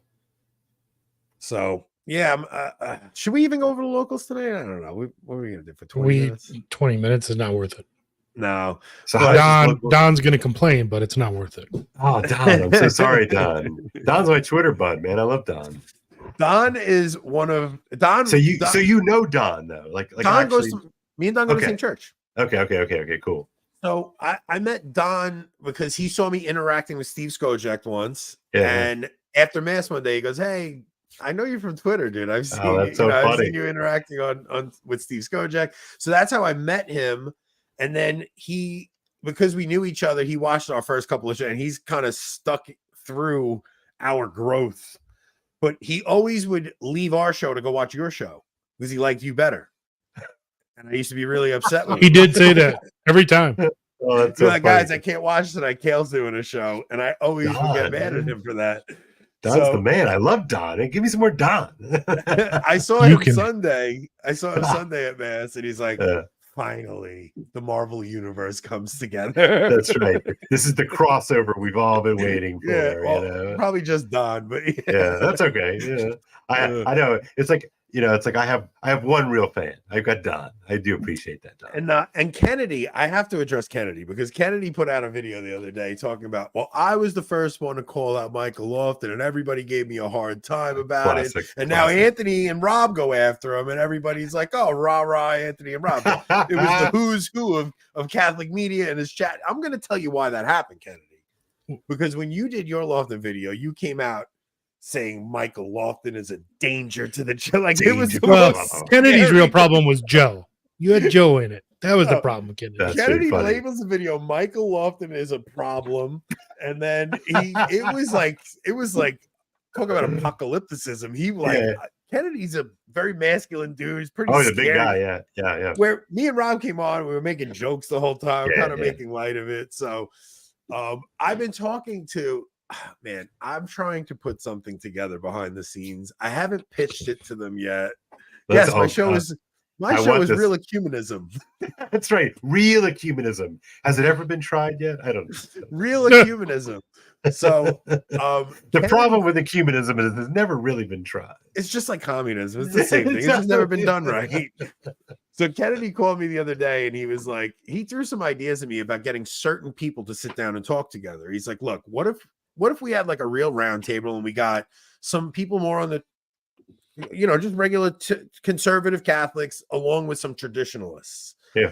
And let's have a conversation. And I'm like, dude, that's an amazing idea. Let me see if I can work it. The next day he puts out a video and he starts calling people out by name. And I'm like, Kennedy. Well, just blew that one up. Idea. Blew that one up. He does. He goes. I listened to that video last night. Just goes scorched earth on everybody. I'm like, Kennedy, I can't. What? You just. I can't take you anywhere, Kennedy. I can't take you anywhere. He's nice in the chat. Like in the chat the other night, he was nice with Mike Lewis and everything. But when he's on camera, man, he goes full go. So, Kale, look at what Kennedy just wrote about you. He said, "This is a great show, by the way. I can tell as a former teacher that Kale would have been a great educator." So, appreciate. Right. So the point of these conversations is to show that like you might disagree with somebody about something, but I mean, I know Kale believes the Orthodox faith. I believe the Orthodox faith. How could we not have things in common that are worth talking about? That, I mean, one word, denim. See? Wait, what's the origin of the denim wars? Yeah, that's a good story. I don't know. Yes, Kennedy, absolutely. We know you tell the truth to your own detriment. Kennedy is a Canadian in the chat and an American on video. Oh, I like that. That's good. That's good, Kennedy. I like that. That's rock solid. So I'm not sure where the denim I started the denim war, so I will own that. It just struck me one day that like denim was this like weird, like, why do we keep dressing the way that like boomers dressed in 1969? Like why are we doing this? And anyway, You feel about denim like I feel about the Novus Ordo. well, it's very similar, Rob. It's very similar. Thank you. Right. And so for me, denim is like this weird, like holdover LARP that we just keep engaging in. And I find jeans to be incredibly uncomfortable, right? I find them to be not terribly good looking. And like, I like just a good pair of khaki pants, right? There's nothing wrong with it. Can I ask you something? The picture of you at the chalkboard, is that really AI or is that you? Oh, it's totally AI. Yeah, I would never wear that. Is it really? Oh, it's totally really yeah. So this is a guy from like the Paul Vanderklay world, right? This is this little corner guy, Paul Rene Nicole or something like that. Anyway, it was a very well done Photoshop of me in a blazer and a bow tie and these skinny jeans. It's just god awful. And of course, I can't really say anything because like, oh, that's not really me. I mean, it's not really. I mean, so anyway, I had to give him serious points for that one. There was nothing about it. So anyway, this sort of just turned into like a thing. And I just decided like I'm done with denim and I'm going after it. And people are like, well, I like work on the farm, and so like I'm like, yeah, fine. Like it's called work clothes. That's great. Funny, you know how people take it so personally, oh, man. right? It's such a strange thing that if I talk about something corny that I experienced because I had to go to a Novus Ordo that week, if I talk about something that I experienced and it was very cringe, people take it so personally. Yeah. As if you're attacking them. It's like, chill out. Yeah. I'll give you an example. That's right. I'll give you an example of something that happened. We had a guest on, and I got a phone call from somebody or a text from somebody saying, you shouldn't have that person on because they said this 6 months ago. And I'm like, I'm not going to be able to run every guest by you. Right. And I'm going to have people on that maybe you don't agree with. I don't know. I can't, I don't know. Well, you know, just to that, Anthony, you know, you were the other night during the I guess it was we'll call it the epic Lofton gathering of the 7 tribes night or whatever. And, you were, Mike comes in and like Mike was cracking me up in the comments, and like Mike is someone that I probably disagree with like a lot of things on 99% of everything. Yeah. But I have over the years now, I've developed a relationship with him, and like, you know, we've DM'd back and forth, and we, you know, just like man to man stuff, like, hey, like, how you doing? You know, so like there's a relationship, however much one thing can happen online. But I love the fact that like he came on, like he was funny, you were funny about it. Like there's something to that. Now, like I would love that. Like, and in fact, me and Mike have talked about it over the last few months. Like I'd love to have him on, and I'm going to have plenty. Like I have plenty of like progressive friends, left Cath friends that I'm going to have on and just sort of have a conversation, because I think to your point about tribalism is that one of the dangers, and I think that's why I sent you that message, that, you know, sort of these prissy, fragile worlds that we create for ourselves are not helpful ultimately, right? If we actually believe in what we believe, then we should be able to have these kind of conversations.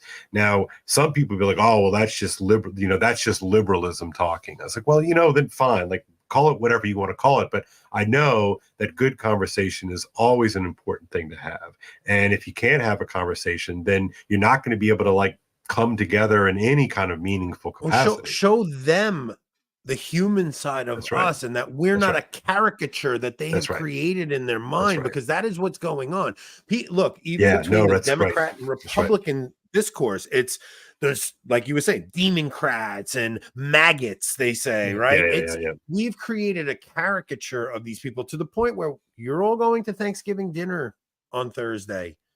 Are you going to be able to sit across from your Democrat cousin and have a civil conversation? Are you going to be able to dance around the things and just maybe not bring politics up because you love him as your cousin? And it's, we disagree about things, but I love you as a person. Thursday.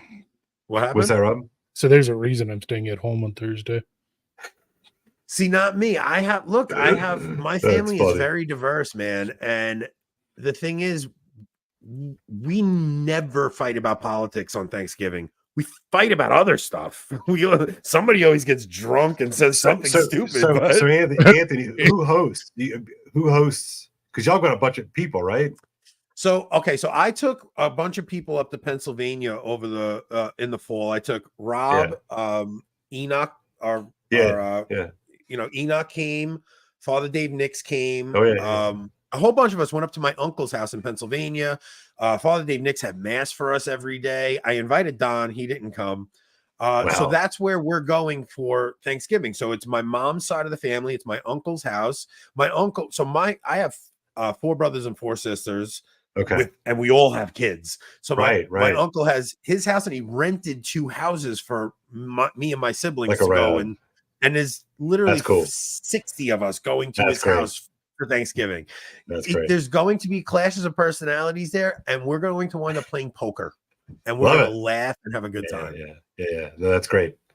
You know, that's real. That's real. I love that. Yeah, my family's so big, man, and we all get along. We all love one another. Keith, I'll never invite you, Keith. You're the worst. You're always gossiping about everybody.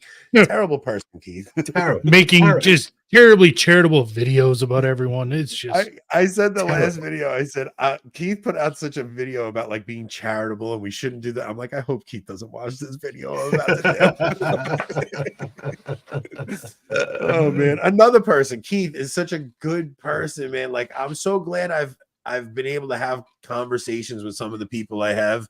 And I talked to Tim Gordon earlier on the phone for like an hour. One of his gripes with me was, he goes, dude, you're just too nice, man. You gotta stop being so nice to everybody. I'm like, I don't know what to tell you, man. That's like, all right, Tim, we love you, man, but like maybe you could like mix it a little nice from time to time. Like, it up a little bit. It's a little something nice, you know. It's like, oh yeah. It's always no.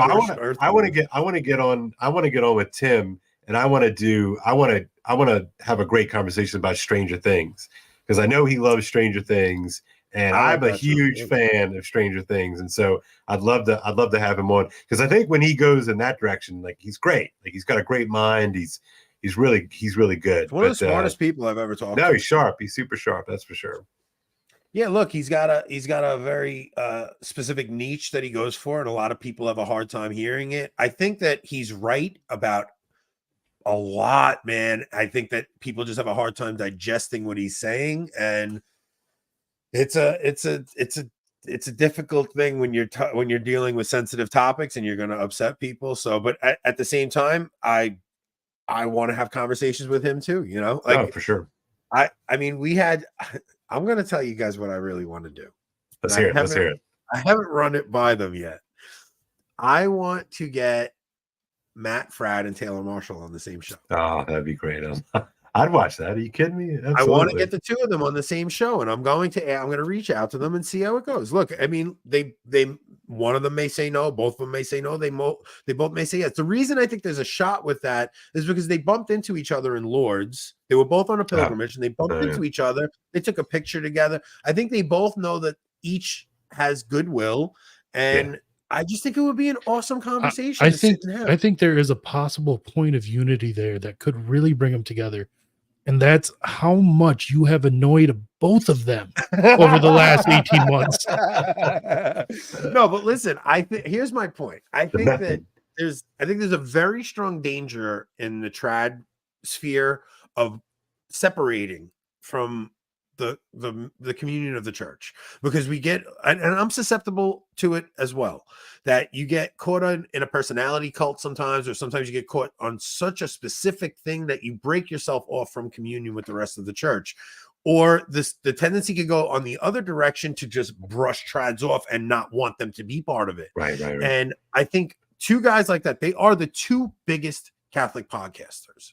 And I think by the numbers, is that right? Just by the numbers? By far. Okay. Taylor has almost 1 million. Matt has like 600,000. They have like 1.5 million combined. Wow. Between the 2 of them, they're about 1.5 million. I had no idea they were that big. That's huge. And I think that, I'm pretty good friends with Taylor, and Matt and I have been talking a lot lately. So I think the 2 of them sitting down and having a conversation, not about the church politics or anything, talking about the joys of being Catholic, I think that it would soften people's hearts to having bigger conversations. You know what you should do, Anthony? I think you should make it be about being a dad. That would be awesome too. I mean, honestly, like, Yeah. you know, I think that that's the kind of stuff that, maybe that's my own bias, but like, I know, that's a unifying thing, is that we are dads and we care. I know the three of us are dads, and nothing motivates me more.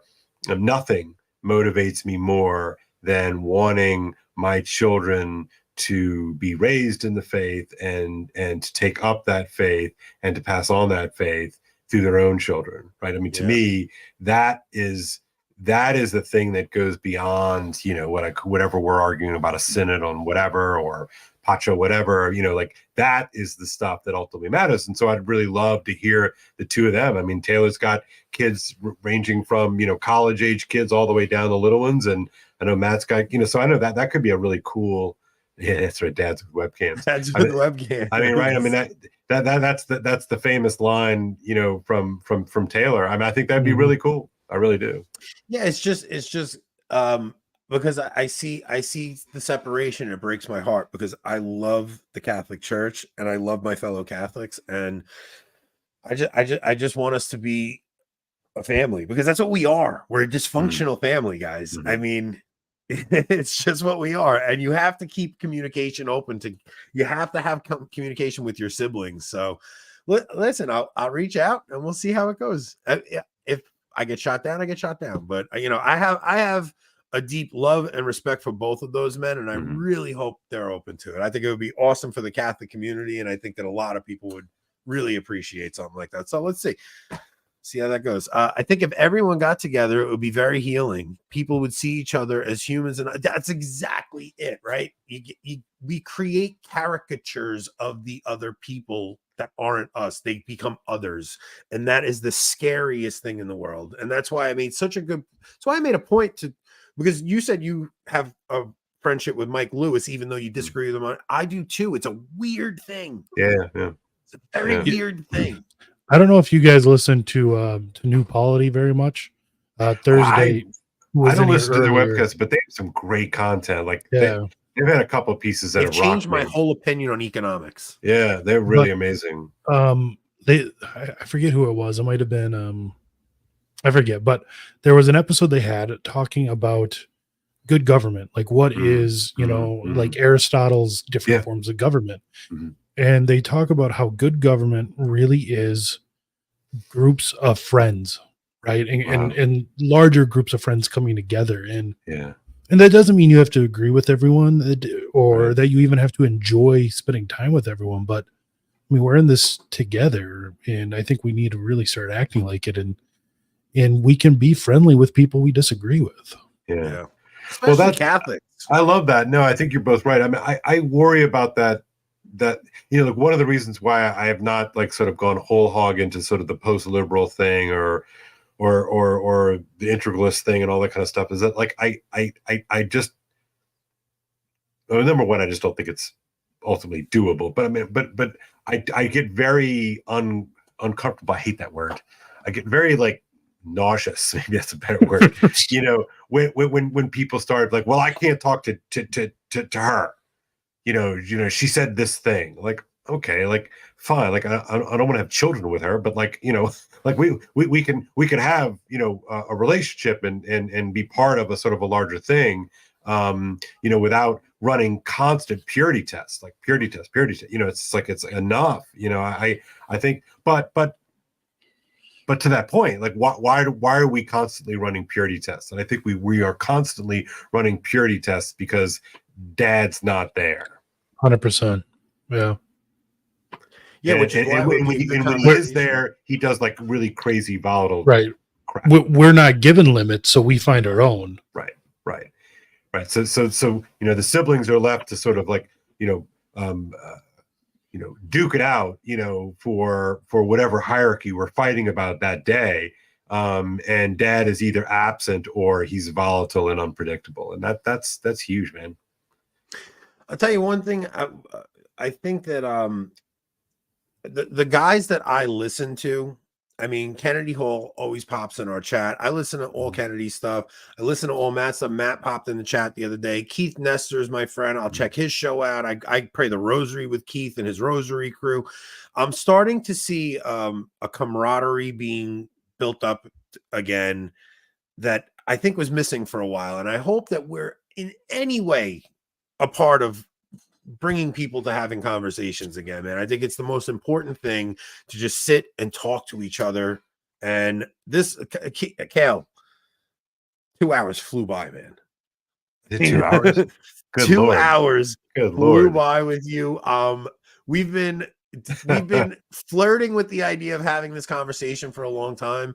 When we were in the green room, I said, usually I'm like a little nervous about when somebody comes in the green room because I'm like, oh man, what am I going to talk to the green room about? Once we're on air, I'm fine. But like you came in, it felt like catching a drink with an old friend I haven't seen. Yeah, it was like right away. Yeah. No, that's so true. It's so true. So no, this has been great. I mean, I love this. I love what y'all are doing. I love the fact that you have a sense of humor. I think that's kind of that's missing. Yeah, that's missing. We need it.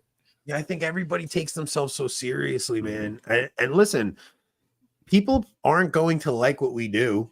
I have to constantly remind Rob of that because we'll get a negative comment and Rob gets all heated when we get a negative comment. Like, dude, relax. Not everybody's gonna like us. It's okay. Yeah. But I think for the most part, we have a very positive reaction to what we're doing here. So, guys, please share this show, spread it around, try to help us grow a little bit. If you're open to it, Rob and I do have a Locals. We have a lot of content that's not available on YouTube. Please go over to Locals and subscribe. Really does help. Rob and I are fighting with our wives constantly because we take a lot of time away from our families for this. Yeah. So if you guys can, please support us in any way you can. And that now includes going to mycatholicwill.com and filling out a will using code AB20. Okay, with Hallow, real quick. Hallow is using voice actors that are anti-Catholic, pro-abortion, all to make the app sound better. Rob and I will probably address it at a later video because it deserves a little bit of time. It seems like they're doing more, like more's coming out about it, so there'll be more info to talk about. There will be more info, and I don't know if I'm not trying to call out podcasters that are, I mean, Hallow does a lot of promotion across a lot of different podcasts, and if they would have asked us, they would have never got us to talk about the story. That's all I know. Just saying. I mean, if we were doing Hallow ads, I wouldn't have talked about it. Everybody's got a price. Just saying. All right, Cal, what do you have to promote? Oh yeah, just so go to my Substack. That's where I make my announcements. I write occasionally. I'm trying to do it more, and I'm starting up my podcast again. So I used to do it with Rod Dreher, but now I'm doing my own thing. I will have him on semi kind of recurring basis. But so go there. I'm on YouTube. My name is weird. It's real, but you can just Google it and it'll show you up to YouTube, and that's where I am. Oh, and Twitter. I'm a total Twitter degenerate. So sorry. Me too. Yeah. It's constant shame. God bless us. Constant shame. Confessing to my priest. Oh man, I said this. I had to delete it. I can't believe I did that. Your priest is like, Anthony, I know I follow you on Twitter. That's right. Oh, I would never go back to massing. I was waiting for you to check off all the sins that I had listed. He's like, hold on, Anthony, you missed about that's right. 10 tweets. Right. Look at the impressions. You're gonna have to confess those impressions. That's a lot. If I had that my priest followed me on Twitter, I would switch parishes. I'm not even kidding. Oh man. I wouldn't be able to look him in the eye. My priest, man, he gives the most amazing homilies. I have to go because once a month on the first of the month they do like a breakfast afterward. I have to go down and ask him if I can record his homilies because my wife was weeping on Sunday at the homily. He went through, he always gives us a lesson in church history, something from the fathers, and something to just give you confidence to stay Catholic. And it's such uplifting, like educational homilies, man. So if I can convince him for that, maybe we'll have some of that coming too. And hopefully stay tuned and maybe we'll get that Frad and Marshall show, man. I'm going to really try and get I'd love that. Yeah, I'd love that. I don't break the internet. That'll be a big show, man. If we Hold can on, pull that hold off. on. You know what else might break the internet? What? Sorry, Kennedy. Kennedy Hall with no beard. Dude, man. I remember when that happened. Rob, what did Kennedy do to you, man? Jeez. Seriously. No, That's a nothing. low I love the blow, guy. dude. No. That's a low blow. Too All right, good. guys, please like, subscribe, share the show, and we will see you guys on. Tomorrow night I'll be on Hot Water History. As soon as they put the link together, I'll tweet it out or I'll post it. I'm still. I feel so betrayed. Seriously. Yeah, I didn't want to bother you with that one. They Well, asked me to come on. Rob, think about how you're going to feel when you go on Matt Brad's show alone. It's going to be amazing. I will. That'll be the end of avoiding. Thursday and I have had discussions, so I love it. Thursday, It will make be it happen. the end of avoiding Babylon. I'm just telling you. Babylon avoided. All right. Yes. Oh, wait, we had voicemails. Should we Yeah, have well- voicemails real quick? no, locals is done for already, so All we might as right. well wait. All Save right, it we'll for do the the next voicemails one. next episode. Somebody made a comment in the voicemails that said the initials are AB. Why doesn't Rob Nope. I'm not even letting him say it. I'm not going by Bob. Not even gonna let him say it. My point was our last names. Our last names are Abadi and Blyton. Yeah, So you don't need to go by Anthony and Bob. It's Abadi and Blyton. That's I will just never our go last by names Bob. initials. I will quit So it works out. podcasting. All right, Bob. I'll He's see you a next Bob. Tuesday. Catch me and Bob next Tuesday. We Oh, have, man, wait, who's on man. next Tuesday? That's a good- You tweeted it out. Hold on. It's Kennedy Hall. Kennedy Hall. No. All right. Kennedy Oh, man, Hall maybe next Tuesday. Maybe I shouldn't have put that photo up right away. Yeah, Can't wait he's to bring coming that hard at picture you up. after this one. All right, guys, we're out. We'll see you All right, next week. cheers. Yeah. Okay.